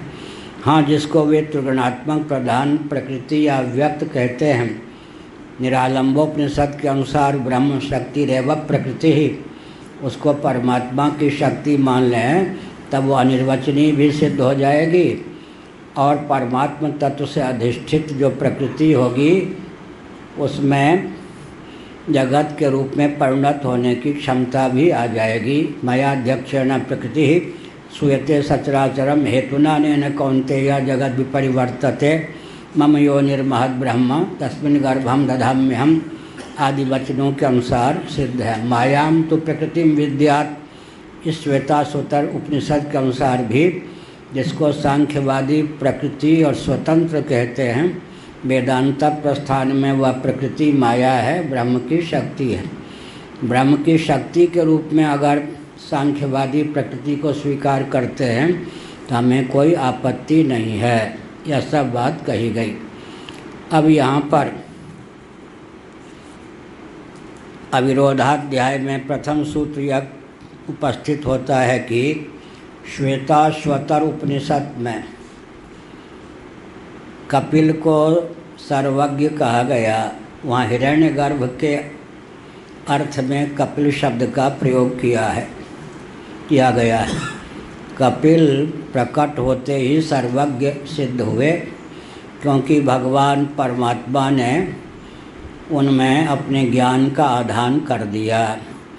जब उपनिषद के अनुसार कपिल सर्वज्ञ हैं तो उनके नाम से ख्यात जो सिद्धांत है सांख्य सिद्धांत, उसको प्रमाण क्यों नहीं माना जाए? फिर यह आक्षेप प्राप्त हुआ। इसका उत्तर भगवत पाद शंकराचार्य महाभाग ने दिया कि जो कपिल के नाम पर सिद्धांत ख्यापित है आजकल, वह सिद्धांत किस आधार पर हम माने? प्रश्न उठता है कि कपिल जी सिद्ध थे, सिद्ध का वचन प्रमाण मान्य है, तब इसका उत्तर क्या होगा? कोई भी जीव सिद्ध कब होता है? जब वो धर्मानुष्ठान करता है। सिद्धि का रहस्य और द्वार तो धर्म ही है। भगवदर्थ स्वकर्मानुष्ठान अगर निष्काम भाव से किया जाए तो कर्ता का अंतःकरण शुद्ध होता है। यज्ञेन दानेन तपसा नाशकेन ब्राह्मणा विविध संति, तो धर्म की सिद्धि तो वेद से होती है। तो वेद पहले सिद्ध हैं, वेदों के अनुशीलन से, अध्ययन से धर्म की सिद्धि होती है, क्योंकि वेदों का तात्पर्य धर्म और ब्रह्म में ही सन्निहित है। पूर्व मीमांसा का प्रारंभ अथा तो धर्म जिज्ञासा इस सूत्र से होता है। उत्तर मीमांसा का प्रारंभ अथा तो ब्रह्म जिज्ञासा इस सूत्र से होता है। समग्र वेदार्थ जो है धर्म और ब्रह्म में सन्निहित है। ये दोनों ही अतीन्द्रिय पदार्थ हैं, अतः प्रत्यक्षादि तत्प्रमाणों के द्वारा इनका अधिगम संभव नहीं। अगर वेद भी प्रत्यक्षादि किसी भी प्रमाण के द्वारा सिद्ध पदार्थ को ही सिद्ध करते हैं, तब अनुवादक सिद्ध होंगे। अनुवादक का स्वतंत्र प्रामाण्य नहीं होता। क्या? अनुवादक का स्वतंत्र प्रामाण्य नहीं सिद्ध होता, वो तो परतंत्र है। वेद जो है अगर प्रत्यक्ष, अनुमान आदि किसी प्रमाण के द्वारा सिद्ध तथ्य को ही उद्भाषित करते हैं, तो अनुवादक होने के कारण उनका स्वतंत्र प्रामाण्य ही निरस्त हो जाएगा। जहाँ प्रत्यक्षादि प्रमाणों में किसी अन्य प्रमाण की गति नहीं है, वो दो तत्व हैं धर्म और ब्रह्म। उस धर्म और ब्रह्म के ही प्रतिपादक वेद सिद्ध होते हैं। वेदों के आधार पर धर्म का ज्ञान होगा। धर्मानुष्ठान अगर स्ववर्णाश्रम की सीमा में निष्काम भाव से भगवदर्थ को ही करे, करते करते करते यज्ञेन दानेन तपसा नाशकेन ब्राह्मणा विविदिशन्ति यज्ञो दानम तपश्चैव पावनानि मनीषिणाम। बृहदारण्यक को गीता के 18वें अध्याय के आधार पर महायज्ञश्च ब्राह्मीयम क्रियते तनुः, इस मनुस्मृति के आधार पर देहेंद्रीय प्राणांतःकरण में दिव्यता का संचार होता है। उस दिव्यता की प्रगल्भता की दशा में कोई सिद्ध कहा जाता है। अब उस सिद्ध के वचन के आधार पर अगर हम श्रुति को ले जाएंगे, तो श्रुति पहले सिद्ध होगी या सिद्ध पहले सिद्ध होगा? श्रुति पहले सिद्ध होगी, तब श्रुति प्रतिपादित धर्म सिद्ध होगा। उस धर्म का कोई जीव अनुष्ठान करेगा। अनुष्ठान करते करते कालांतर में वो सिद्ध होगा। अब उसके वचन को प्रमाण मान करके जिसने उसको सिद्ध बनाया, श्रुति ने, न श्रुति हो न रहे बाँस न बने बाँसुरी, न श्रुति होती न धर्म का ज्ञान होता। न धर्म का ज्ञान होता, न धर्मानुष्ठान होता, न धर्मानुष्ठान होता, न कोई सिद्ध होता। जिस श्रुति की महिमा से कोई जीव सिद्ध होता है, अब उस सिद्ध के वचन के आधार पर हम श्रुति का अर्थ लगावेंगे। क्या? श्रुति तो पूर्व सिद्ध है। फिर दूसरी बात है कि श्वेताश्वतर उपनिषद ने कपिल जी का नाम लिया, केवल नाम लिया, केवल नाम लिया। उस नाम के आधार पर वर्तमान में जो कपिल जी के नाम पर दर्शन या सिद्धांत ख्याति प्राप्त है, सांख्य कारिका के माध्यम से भी जिसका ज्ञान होता है, उसको हम श्वेताश्वतर उपनिषद के कपिल से एक मान लें। दोनों कपिल को केवल नाम साम्य को लेकर तो एकत्व की सिद्धि नहीं हो सकती। एक नामक व्यक्ति अनेक हो सकता है। फिर अगर कहें कि कोई वासुदेव भगवान विष्णु हैं, उनके अवतार का वर्णन किसमें? पुराणों में है, तो उस दृष्टि से अगर विचार करें तो वे जो पुराणों में कपिल भगवान का वर्णन है, उनका उपदेश भी तो प्राप्त है। वह उपदेश तो जगत का निमित्त और उपादान कारण ब्रह्म को ही कहता है। ऐसी स्थिति में कपिल के नाम पर डराना प्रारंभ मत करो। जिस कपिल के नाम पर जिस मत का प्रतिपादन आप करते हो, उस कपिल का सिद्धांत हमको अमान्य है, क्योंकि श्रुति सम्मत नहीं है। अब अगर कहते हैं कि स्मृतियों में अनवकाश नामक दोष की प्रसक्ति होगी, तो स्मृतियाँ केवल श्रुति के अतिरिक्त जो है, स्मृति केवल गौतम स्मृति तो नहीं है ना, कपिल स्मृति ही तो नहीं है ना। आखिर क्या है? मनुस्मृति भी तो स्मृति है। मनुस्मृति भी का भी हमको ध्यान रखना है। तब पूर्व पक्ष कहेगा आगे, मनुस्मृति का संरक्षण यूँ हो जाएगा कि मनुस्मृति तो धर्म का प्रतिपादक, मनुस्मृति का मुख्य तात्पर्य धर्म की सिद्धि में है। उस धर्म को तो कपिल जी छेड़ते नहीं, यथावत मानते हैं। तो मनुस्मृति आदि जिनमें याज्ञवल्क्य स्मृति, मनुस्मृति आदि जिनमें आद्यंत धर्म का ही वर्णन है, कहीं कहीं दाल में नमक के समान ब्रह्म का प्रतिपादन हो भी गया है, तो उसमें उनका तात्पर्य नहीं है। तो मनुस्मृति आदि की सार्थकता तो धर्म को लेकर हो जाएगी, क्योंकि उसमें अर्थ का भी वर्णन है, काम का भी वर्णन है, धर्म का भी वर्णन है। धर्म के विरुद्ध अर्थ काम का वर्णन है। उनकी सीमा तो धर्म अर्थ काम तक है। लेकिन कपिल महर्षि ने जो स्मृति की संरचना की, अर्थात उनका जो वचन या सिद्धांत है जो उनके नाम से ख्यात है, वो तो मोक्ष नामक पुरुषार्थ की सिद्धि में हेतु है। तो धर्म अर्थ काम की सिद्धि में तो मनुस्मृति आदि की सार्थकता हो जाएगी। कपिल मुनि भी ज्यों के त्यों मानते हैं। मोक्ष नामक पुरुषार्थ की सिद्धि में तुम कपिल का सिद्धांत मान लो, सबके सब क्या हो जाएंगे सार्थक। न कपिल का सिद्धांत उपेक्षित होगा, क्योंकि मुख्य तात्पर्य मनुस्मृति आदि का धर्म की सिद्धि में है। उसको तो कपिल छेड़ते नहीं, यथावत मानते हैं। धर्म को लेकर न्याय इत्यादि जितने दर्शन हैं उनमें कोई विगान नहीं है, ब्रह्म को लेकर ही विगान है। तो इन सब स्मृतियों को, मनुस्मृति आदि को क्या माने, धर्म प्रतिपादक प्राधान्य न व्यपदेश होता है। इनका तात्पर्य धर्म के प्रतिपादन में है, उसको तो कोई छेड़ते नहीं कपिल।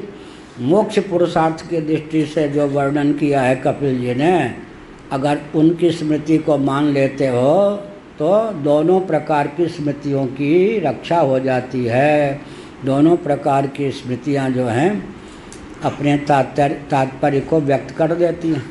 धर्म की सिद्धि मनवादी स्मृतियों के माध्यम से और जगत कारण की सिद्धि कपिल जी की स्मृति के माध्यम से। वहाँ तो ब्रह्म है ही नहीं।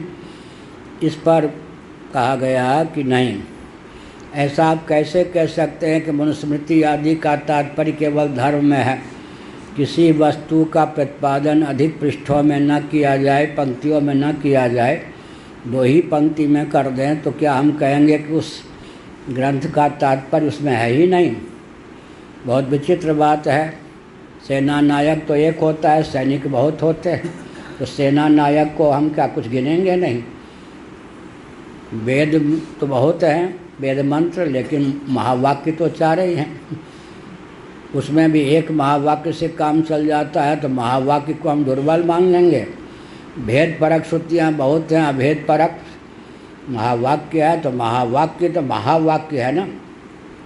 अगर कोई तथ्य प्रकाशित कम शब्दों में होता है तो उसकी उपेक्षा थोड़ी की जाएगी। मनुस्मृति में 12 अध्याय हैं। पहला अध्याय और 12वां अध्याय तो ब्रह्म परक है। मध्य के जो 10 अध्याय हैं वो धर्म परक हैं। लेकिन वो धर्म परक होने पर भी आखिर किसके लिए हैं? उपक्रम और उपसंहार के द्वारा जिस ब्रह्म का प्रतिपादन मनवादी स्मृतियों के माध्यम से हुआ है, उस ब्रह्म तक पहुँचने की क्षमता जीवात्मा को प्राप्त हो सके, तदर्थ धर्म का प्रतिपादन है। तो जिसके लिए धर्म का प्रतिपादन है उसमें मनुस्मृति का तात्पर्य ही नहीं है, याज्ञवल्क्य स्मृति आदि का तात्पर्य ही नहीं है। ऐसा कैसे कह सकते हो? ऐसी स्थिति में अब हमारे सामने दो स्थिति है। अगर हम कपिल जी की स्मृति को मानते हैं तो मनुस्मृति आदि का समादर नहीं होता है। अनवकाश, निरवकाश, जिसको हम स्थान नहीं देंगे उसका क्या विवरण होगा। और अगर कपिल जी को मान लेते हैं तो मनुस्मृति आदि को तात्पर्य रखना पड़ेगा। मनुस्मृति आदि को मानते हैं तो कपिल की स्मृति निरस्त हो जाएगी। दोनों में निर्विरोध सामंजस्य जो आपने साधा वो ठीक नहीं है, क्योंकि ये स्मृतियाँ केवल धर्म की ही नहीं बल्कि ब्रह्म के भी प्रतिपादक हैं। समग्र वेदार्थ मनुवादी स्मृतियों के माध्यम से प्रकट है। मनुस्मृति की महिमा वेद भी गाते हैं। मनु ने जो कहा वो महोषध है। स्मृतियों में भी मनु की महिमा है, लेकिन श्रुति में श्वेताश्वतर मंत्रोपनिषद है। उसमें जो कपिल जी का वर्णन है वो कपिल ने जो कुछ कहा उस स्मृति की कहीं महिमा नहीं गाई गई। मनुस्मृति की और मनु की महिमा गाई गई है। अतः अब श्रुति के अनुकूल जो स्मृति हो उसको हम मानेंगे या श्रुति के प्रतिकूल? जो श्रुति के प्रतिकूल है, चाहे वो कपिल जी के द्वारा प्रणीत ही क्यों ना हो, तो कपिल जी के नाम पर हम डरेंगे नहीं, श्रुति के विरुद्ध होने पर हम उसको नहीं मानेंगे। यही सनातन धर्म। क्या तुलसीदास जी ने बहुत विचित्र बात लिख दी। जय ही निंदत निंदित भये विदित बुद्ध अवतार। भगवान भी अगर श्रुति के विरुद्ध किसी अभिप्राय विशेष से बोलते हैं, उनकी बात भी हम नहीं मानते। हमारे यहाँ भगवान बड़े हैं या श्रुति बड़ी?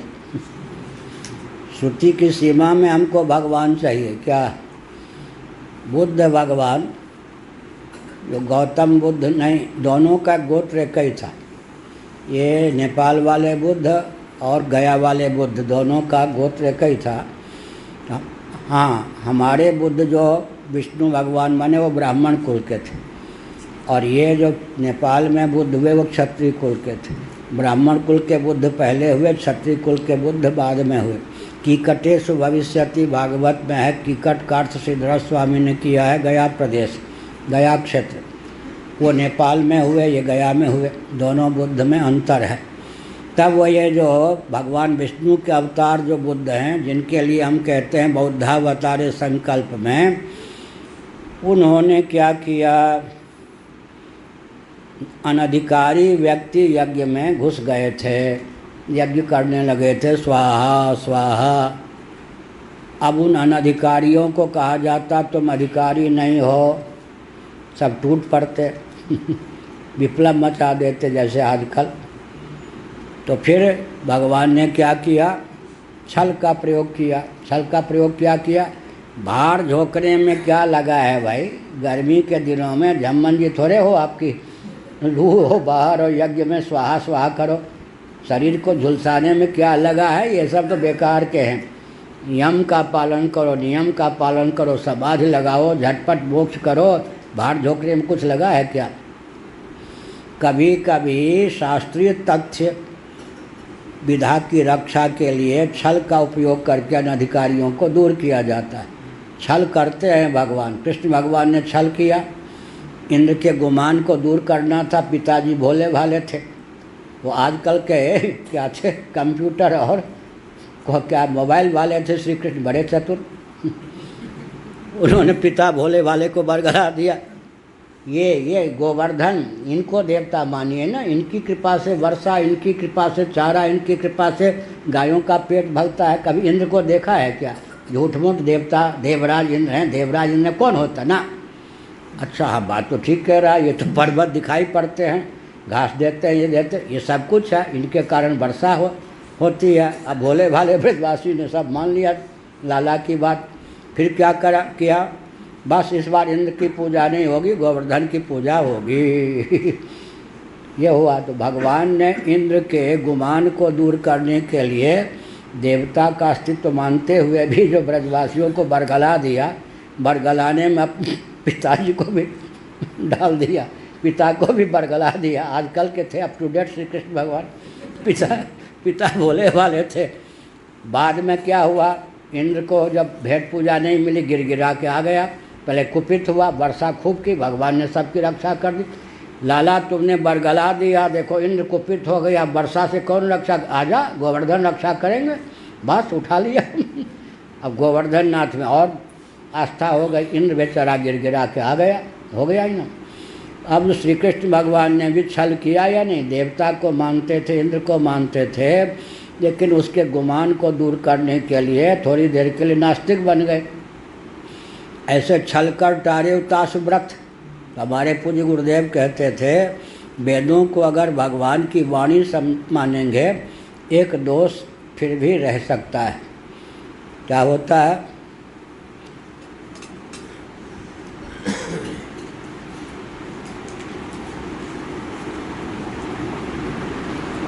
विप्रलिप्सा, जिसको छल कहते हैं। भगवान तो सर्वज्ञ हैं, सब गुण संपन्न हैं, लेकिन करुणा पाटव इत्यादि दोष, कारणगत अपटुता, ये सब भगवान में नहीं है। एक दोष भगवान में हो सकता है, विप्रलिप्सा। विप्रलिप्सा माने छल। छल कर टारे उतास व्रत। राम जी भोले भाले हैं पर छल वो भी करते हैं। खोज मारी रथ हाँकऊ ताता। अयोध्यावासी को सोने दे दिया, कहा कि अयोध्या क्यों रथ ले चलो, ये तो सो रहे हैं, जगेंगे तो भोले भाले हैं, समझेंगे कि राम जी लौट गए, हमारी बात मान ली, यूँ यूँ करके फिर जंगल की ओर ले जाए, उनको सो छोड़ दो सो। आवश्यकता पड़ने पर राम जी भी छल का उपयोग कर लेते हैं।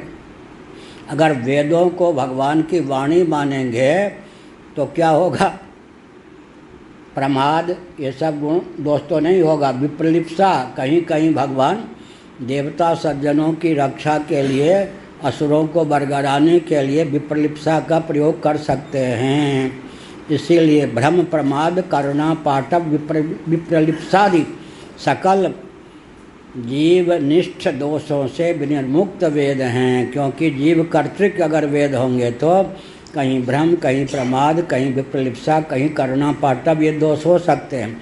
यद्यपि ईश्वर में अन्य दोष नहीं हैं, लेकिन सगुण साकार जो ईश्वर हैं देवताओं का कार्य करने के लिए कभी कभी छल का भी प्रयोग करते हैं। तो यहाँ पर आस्तिक होने पर भी जैसे श्री कृष्ण भगवान ने इंद्र देवता अस्तित्व को नकार दिया, इस प्रकार से कहते हैं। इसका अभिप्राय क्या हुआ? इसका अभिप्राय ये हुआ कि मनुस्मृति आदि में जो धर्म और ब्रह्म दोनों का वर्णन किया गया है, उस दृष्टि से विचार करें तो धर्म यद्यपि गौतम स्मृति आदि का विषय नहीं है, लेकिन जिस का वर्णन किया गया है प्रकृति का, वह तो अचेतन है। अचेतन कारणवाद स्मृतियों को अमान्य है। तो श्रुति के अनुकूल जो स्मृति है वह निरवकाश न हो, इस दृष्टि से हम किसका पक्ष लेंगे? श्रुति के अनुकूल जो मनुस्मृति आदि हैं उनको किसी प्रकार से हम टाल नहीं सकते, भले ही ये गौतम स्मृति की बलि दे दी जाए, हमें उसमें कोई चिंता नहीं। यह आवश्यक दो अनवकाश, या तो गौतम स्मृति, कपिल स्मृति, कपिल गौतम आदि। कपिल स्मृति को हम अगर प्रमाण मानते हैं तो मनुस्मृति आदि का तात्पर्य समाप्त हो जाएगा। मनुस्मृति आदि को प्रमाण मानते हैं तो कपिल स्मृति की निरर्थकता सिद्ध हो जाएगी। दोनों में सामंजस्य साधने का मार्ग नहीं है, तो हम किसके पक्षधर बने? श्रुति के अनुकूल जिसका पक्ष है उसका पक्षधर बने, न अपना राग न किस द्वेष। यह है स्मृति अनवकाश दोष प्रसंग इति चेत अन्य स्मृति अनवकाश दोष प्रसंगात। इधर अगर अनवकाश है उसको अवसर देते हैं तो उधर अनवकाश हो जाएगा। ऐसी स्थिति में दोनों प्रकार की स्मृतियों में सामंजस्य साधना संभव नहीं। एतावता श्रुति के अनुकूल जो मनुस्मृति आदि हैं, जिसमें धर्म का वर्णन भी सांगोपांग है और जगत कारण अचित प्रधान को न मान करके ब्रह्म को स्वीकार किया गया है। तदैक्षा स इक्षां चक्रे तदात्मानं स्वयं कुरुत आदि श्रुतियों के अनुकूल होने के कारण हम मनुस्मृति आदि निरर्थक या व्यर्थ न सिद्ध हों, ऐसा मानकर कपिल स्मृति की उपेक्षा करते हैं, क्योंकि श्रुति विरुद्ध हैं। इसीलिए तुलसीदास जी ने कहा, वेद की निंदा भगवान के अवतार बुद्ध ने की तो हम वैदिकों की दृष्टि में वो निंदित हो गए। वेद की निंदा भगवान भी करेंगे तो ऐसे भगवान को हम नहीं मानेंगे, निंदित हो गए। हमारे यहाँ वेद की मुख्यता है क्या? इसीलिए वृंदावन के व्यक्ति कहते, विपिन राज सीमा के बाहर हरिहु को न निहार। श्री कृष्ण चाहिए तो वृंदावन की सीमा के अंदर का, उसी को हमने ढाला था 72 में नहीं 74 में। निगम राज सीमा के बाहर हरिहु को न निहार। हमको ईश्वर चाहिए तो निगम राज माने वेदांत की सीमा का, वेदवाही ईश्वर से हमारा कोई काम नहीं चलेगा क्या?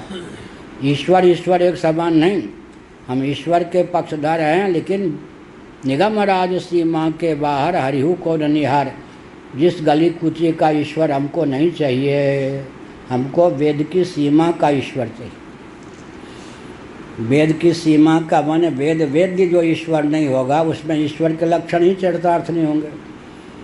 आर्य समाजियों ने वेद का नाम तो लिया, उनका जो ईश्वर है जगत का निमित्त कारण हो सकता है, उपादान कारण तो परमाणुओं को मानते हैं, आरंभवाद मानते हैं, आधा तीतर आधा बटेर, उनका ईश्वर हमें अमान्य है। और फिर योगियों का ईश्वर जगत का निमित्त कारण हो सकता, सर्वज्ञ बीज होने के कारण उपादान नहीं हो सकता। पाशुपतों का ईश्वर जगत का निमित्त कारण हो सकता है, अभिन्न निमित्तोपादान कारण नहीं हो सकता। इसी प्रकार से वैशेषिकों का ईश्वर, नैयायिकों का ईश्वर जगत बना सकता है, जगत बन नहीं सकता। कुरान शरीफ की सीमा का ईश्वर, बाइबल की सीमा का ईश्वर जगत बना सकता है, जगत बन नहीं सकता। तो जगत जो बन नहीं सकता उसका जगत पर पूरा नियंत्रण हो सकता है क्या? कहो जी भृगु जी। जगत जो बन नहीं सकता है बना सकता है, तो जगत रूप यंत्र पर जगत बनाने वाले का क्या पूरा नियंत्रण रह सकता है? तो ईश्वर का लक्षण ही उसमें पूरा चरितार्थ नहीं होता। ये कहाँ से मैं बोल रहा हूँ? पूज्य गुरुदेव ने यजुर्वेद पर भाष्य लिखा, तो ईशावास्योपनिषद पर भी भाष्य है। अपने यहाँ एक दो प्रति पृथक से है, उसको ये जो अध्यात्म रस हो जाए तो उसको कंपोज करने के लिए देंगे। तो पूज्य गुरुदेव ने लिखा, कितना भी निपुण यांत्रिक क्यों ना हो, जब वो कोई यंत्र बनाता है तो यंत्र बनता तो नहीं, इसीलिए यंत्र पर उसका पूर्ण अधिकार नहीं रहता। तो यंत्र पर पूरा अधिकार नहीं रहता। इसी प्रकार से भगवान जगत बनाएंगे, जगत बनेंगे नहीं, तो जगत भगवान के नियंत्रण में पूरा कैसे रहेगा? जल तरंग तो जल के नियंत्रण का अतिक्रमण कर नहीं सकते, क्योंकि जल उपादान कारण है। ताम्रपात्र जो है वो ताम्र का अतिक्रमण करके अपनी सत्ता, अपनी उपयोगिता सिद्ध नहीं कर सकता। अगर भगवान जगत का निमित्त कारण ही हो तो जगत एक यंत्र तो हो गया, रचयिता भगवान तो हो गए, लेकिन भगवान के सर्वथा अधीन तो जगत नहीं सिद्ध होता। तो इसका अर्थ हुआ कि भगवान में पूर्ण स्वातंत्र सामर्थ्य ही सिद्ध नहीं होता, तो भगवान का लक्षण ही भगवान में चरितार्थ नहीं होता। ठीक, फिर नैयायिकों का ईश्वर क्या होगा जी? बहुत विचित्र होगा। जीवात्मा परमात्मा आत्मा के दो भेद करते हैं ना। स्वतः सत्य नहीं होगा, स्वतः चित्त नहीं होगा, स्वतः आनंद नहीं होगा। लो, सत्ता सामान्य के योग से सत्य होगा, ज्ञान नामक गुण के योग से चित्त होगा, आनंद नामक गुण के योग से आनंद होगा। न स्वतः सत्य होगा, न स्वतः चित्त होगा, न स्वतः आनंद होगा। खोपड़ी पचा करके भी ईश्वर को सिद्ध किया, ऐसा ईश्वर ला के रख दिया, न स्वरूप से सत्य, न स्वरूप से चित्त, न स्वरूप से आनंद। तो क्या करेंगे उस ईश्वर को लेकर?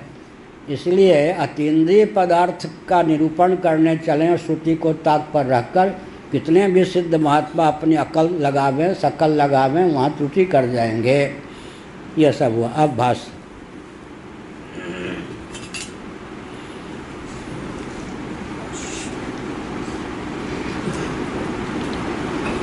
इसमें परिश्रम करना चाहिए, डरना नहीं चाहिए। देखो भाई, सिद्धि नहीं घटता। जब मैंने पंचदशी छुई, पंचदशी को छुआ मैंने, कहाँ पर? वृंदावन में आकर, विवेक चूड़ामणि ये सब सदैव होने पर, तो लगा कि मुझ पर हिमालय बाजार दिया गया। उस समय हिम्मत हार लेता तो कुछ भी नहीं मिलता। पंचदशी पढ़ते पढ़ते, परिश्रम करते, रगड़ करते करते, अब पंचदशी कहाँ क्या है वो भी काशी भेजा था ना।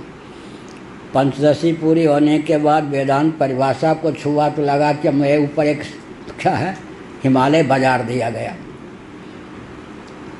अब आप खंडन चित्सु की अद्वैत सिद्धि छुए तो लगेगा हिमालय बाजार दिया गया। हमने पढ़ा है पूर्वाचार्य से खंडन भी, अभ्यास नहीं हो पाया। थोड़े दिन 15-20 दिन में फिर इसका मतलब डरते गए तो मरते गए। क्या? डरते गए तो मरते गए। एक मैं अपना अनुभव बताता हूँ।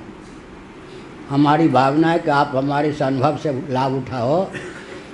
डरना नहीं चाहिए कि शास्त्र इतने भयंकर हैं, इतने गंभीर हैं, उसमें मेरी क्या दाल गलेगी, ये नहीं।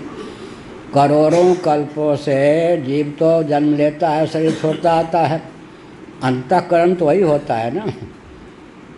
अब देवता जो हैं, छांदोग्य उपनिषद के आधार पर बोल रहा हूँ, आज जो देवता बने हैं, सूर्य बने हैं, चंद्र बने हैं, सबको नमस्कार है।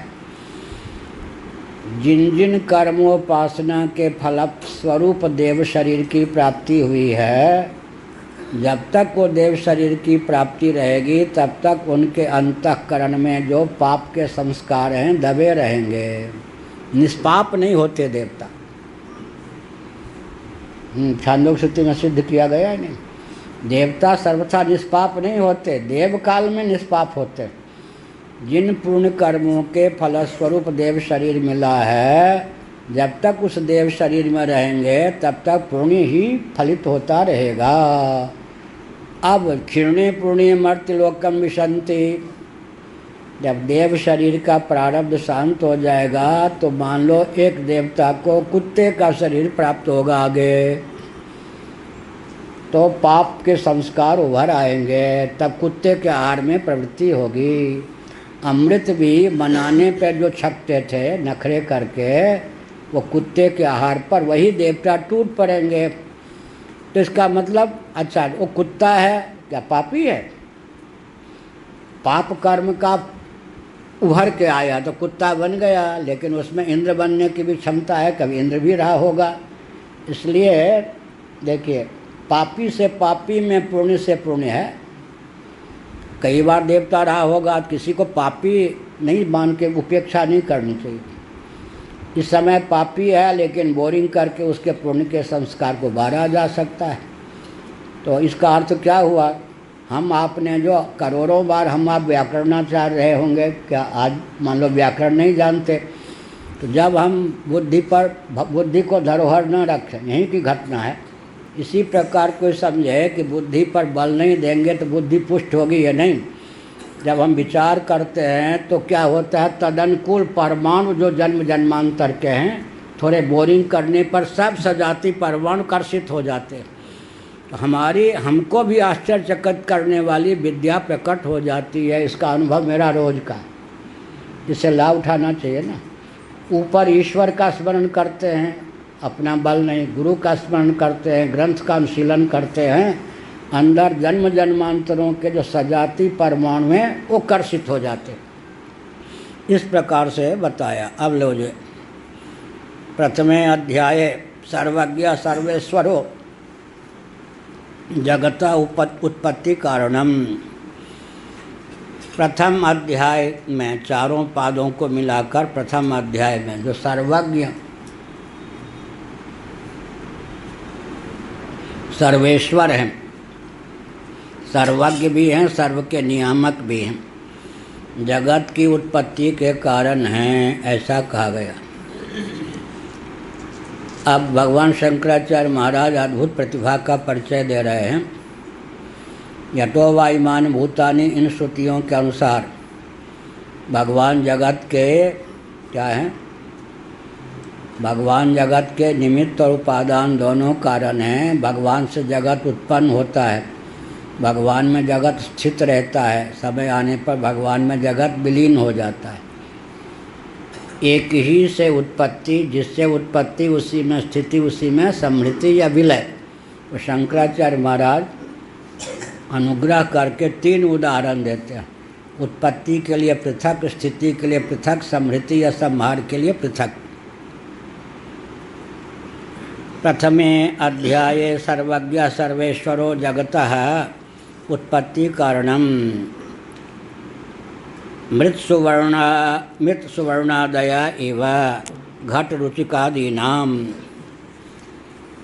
घट, कुल्लर, सकोरे इत्यादि जो हैं उनका उपादान कारण जिस प्रकार मिट्टी है, कटक मुकुट कुंडलादि जो सुवर्णाभूषण हैं उनका उपादान जिस प्रकार सुवर्ण है, उसी प्रकार वेदांत वेद्य परमात्मा जगत के उत्पादक हैं। एक उदाहरण 2 देकर के एक सिद्ध किया। मिट्टी से घटादि की उत्पत्ति, सुवर्ण से कटक मुकुट कुंडलादि की उत्पत्ति के सदृश वेदांत वेद्य परमात्मा से जगत की उत्पत्ति होती है। स्थिति के लिए अलग उदाहरण दिया। उत्पन्नस्य जगतो नियंत्रित्वेन स्थिति कारणम, उनसे प्रकट हुआ जो जगत है उसके नियामक भी भगवान हैं, भगवान ही होते हैं। नियामक होने के कारण स्थिति में हेतु होते हैं। तो नियामक होगा वो स्थिति में हेतु होगा। नियमन टूट गया तो स्थिति में हेतु नहीं। लाड़ प्यार ज़्यादा करेंगे तो बच्चा बिगड़ जाएगा। इसलिए बहुत बढ़िया, नियंत्रित्वेन स्थिति कारणम, उत्पन्न जगत का नियामक होते हैं भगवान, इसलिए स्थिति में हेतु होते हैं। इसमें अलग दृष्टांत दे दिया। मायावीव मायायाः, जैसे मायावी होता है वो माया की स्थिति में कारण होता है। अपनी माया से जो कुछ दिखाता है उसका वो नियामक होता है। जब दिखाने की इच्छा न रह जाए दिखाना बंद कर देगा।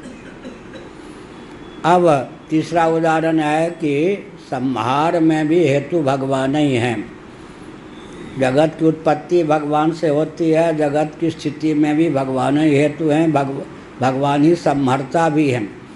उत्पत्ति स्थिति को लेकर उदाहरण दे दिया। अब संहार, प्रसारितस्य च जगता पुनः स्वात्मन्येवोपसंहार कारणम, जैसे कोई वस्त्र है ऐसे रखे हैं और उसको फैला देंगे।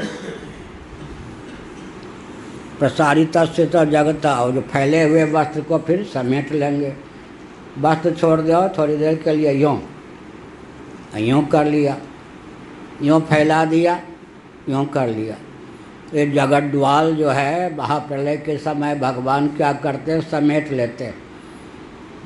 तीसरा एक एक उदाहरण दे दिया खुलकर समझने के लिए। एक एक में से दो भी हैं। जैसे मिट्टी जो है घटादि का उदय स्थान, निलय स्थान, विलय स्थान है।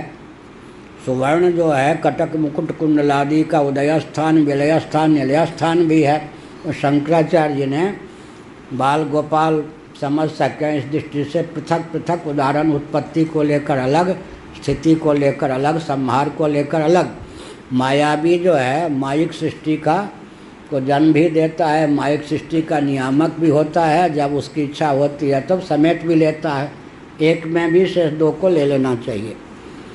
अब फैला हुआ जो वस्त्र है उसको जैसे कोई समेट ले, या हम कहते हैं जैसे यूँ हथेली को फैला दें, फैले हुए हथेली को यूँ मुट्ठी बांधने समेट लें। प्रसारितस्य च जगता पुनः स्वात्मन्येवोपसंहार कारणम, फिर स्वात्मा में माने अपने स्वरूप में ही विलीन कर लेते हैं भगवान, इसलिए समृद्धि में हेतु हैं। उसमें उदाहरण अवनिरीव चतुर्विधस्य भूतग्रामस्य, अंडज स्वेदज जरायुज उद्भिज, ये 4 प्रकार के जो भूतग्राम हैं, प्राणियों के समुदाय, ग्राम माने समुदाय, भूत माने प्राणी।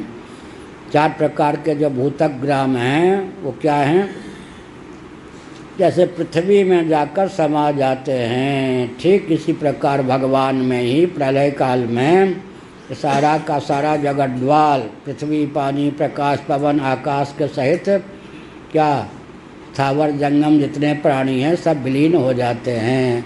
बहुत अच्छा उदाहरण दिया। अवनिरेव चतुर्विधस्य भूतग्रामस्य, भूतग्राम में यहाँ पर उद्भिज्य स्थावर प्राणी, जंगम प्राणी के 3 भेद हैं, स्वेदज अंडज जरायुज।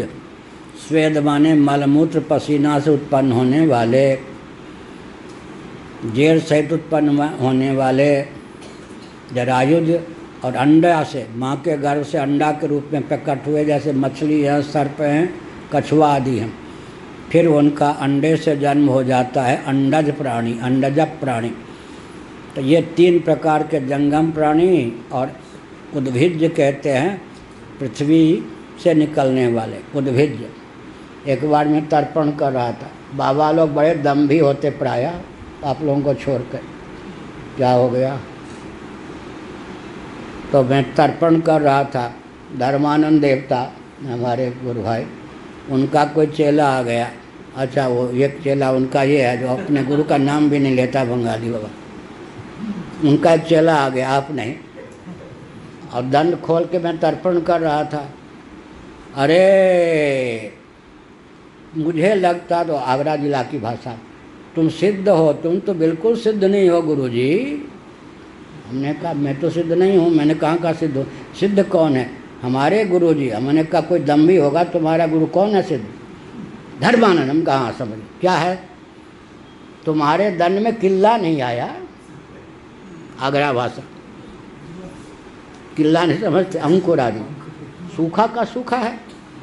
तो हमने कहा कौन तुम्हारा गुरु है? धर्मानंद है, ऐसे कहा। अच्छा, उनके दंड में किल्ला है? हम उनके दंड में किल्ला आ गया, अंकुर आ गया। हमने कहा बड़ा दम्भी है वो तो। अब मिलेगा तुम्हें, खबर लूँगा तुम्हारे गुरु की। हमने धर्मानंद जी से कहा ये क्या पोल पट्टी सिखा रखा है भाई, देहात में पूजने के लिए यही सब करना पड़ता है। तो हमने कहा किल्ला कहाँ, दिखाओ खोल के दंड। रात में नहा लेता हूँ, दंड तर्पण कर लेता हूँ, कोई नहीं देखता, उसके बाद खोल लगा देता हूँ। लोग कहते गुरुजी खोल क्यों लगाए हैं? किल्ला का दर्शन करने वाला बेहोश न हो जाए, किल्ला है इसलिए। अंकुर है। बड़े बड़े विकट लोग होते हैं। तो इसका मतलब पृथ्वी से किल्ला हुआ है। ये कौन है? उद्भिज्ज प्राणी। हाँ। फिर माधवाश्रम जी ने कहा, एक गांव के प्रधान के पास गए शिमला में।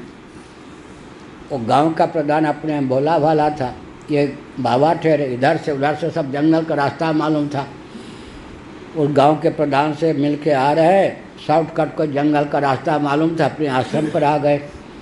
उसको कोई ज़रूरत पड़ी, वो आया लंबे रास्ते से, इनको देख लिया, गांव में जाकर कह दिया भाई महाराज सामान्य नहीं सिद्ध हैं, देखो उनके जाते ही मैं चला, कहाँ से आ गए, आश्रम में प्रकट हो गए वो, मैं बहुत देर में पहुंचा।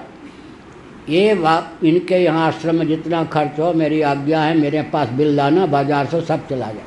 माधवाश्रम ने कहा यूँ काम चलता है, आप अपना बने रहिए, हमारा काम यूँ चलता है। फिर धर्मानंद जी आए, सामने हमारे वही गुरु भाई, बहुत अच्छा समय हो गया इनको जाना भी। लोगों ने कहा इस गुफा में चंबल किनारे प्रेत रहता है, कईयों को पटक चुका, आप मत रहिए गुरुजी। साहस करके रुक गए। उसके बाद ये अपना जहाँ जाना था एक रात काट करके चले गए। अब लोग आए मिलने, तो जिन रहता था सचमुच में मुसलमान हो, वो धर्मानंद बन के प्रकट हो गया। बातचीत की, धर्मानंद है तुम लोग आज गुरुजी का दर्शन नहीं करने के, हम तो बात करके, अरे गुरुजी तो उस गांव गए, भेजो साइकिल से 5-7 किलोमीटर, वहाँ गुरुजी निकले। कहो हम तो यहाँ परसों से हैं या इतने आगे कल से हैं। सब ने, वो जिन ने इनको सिद्ध बना दी। वो भूत जो है धर्मानंद बन गया था, कहा ऐसे पूजा जाता है।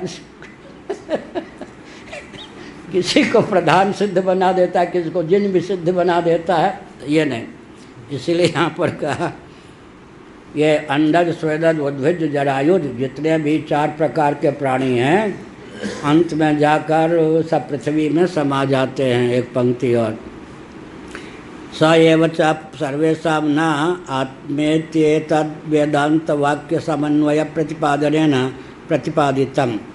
इस प्रकार वह जो ब्रह्म तत्व है वही जगत की उत्पत्ति में, जगत की स्थिति में, जगत की समृद्धि में। यहाँ तो अलग अलग उदाहरण दिया, लेकिन वहाँ एक ही ब्रह्म, उसी से जगत उत्पन्न होता है, उसी में जगत स्थित होता है, उसी में जगत विलीन होता है। जगत का उत्पादक, पालक, संहारक तीनों ही वही है, अर्थात निमित्त कारण भी है, उपादान कारण भी है। ईक्षण पूर्वक स्वयं को है अनेक रूपों में प्रकट कर देता है, अनेक रूपों में प्रकट कर उनका संरक्षण भी करता है। मौज आई फकीर की, कुटिया फूंक दी, जब होता है कि वह समय आ गया, सब प्राणियों को क्रम से अपने में विलीन कर लेता है। यह हुआ। स एव च सर्वेषां न आत्मेत्य, हम लोगों का जितने हम स्थावर जंगम प्राणी हैं, देवता धनुष इत्यादि हैं, 14 भुवनात्मक ब्रह्मांड में सब के सब वस्तुतः वो आत्मस्वरूप ही हैं। हमारा आपका भी तात्विक स्वरूप वो ब्रह्म ही है।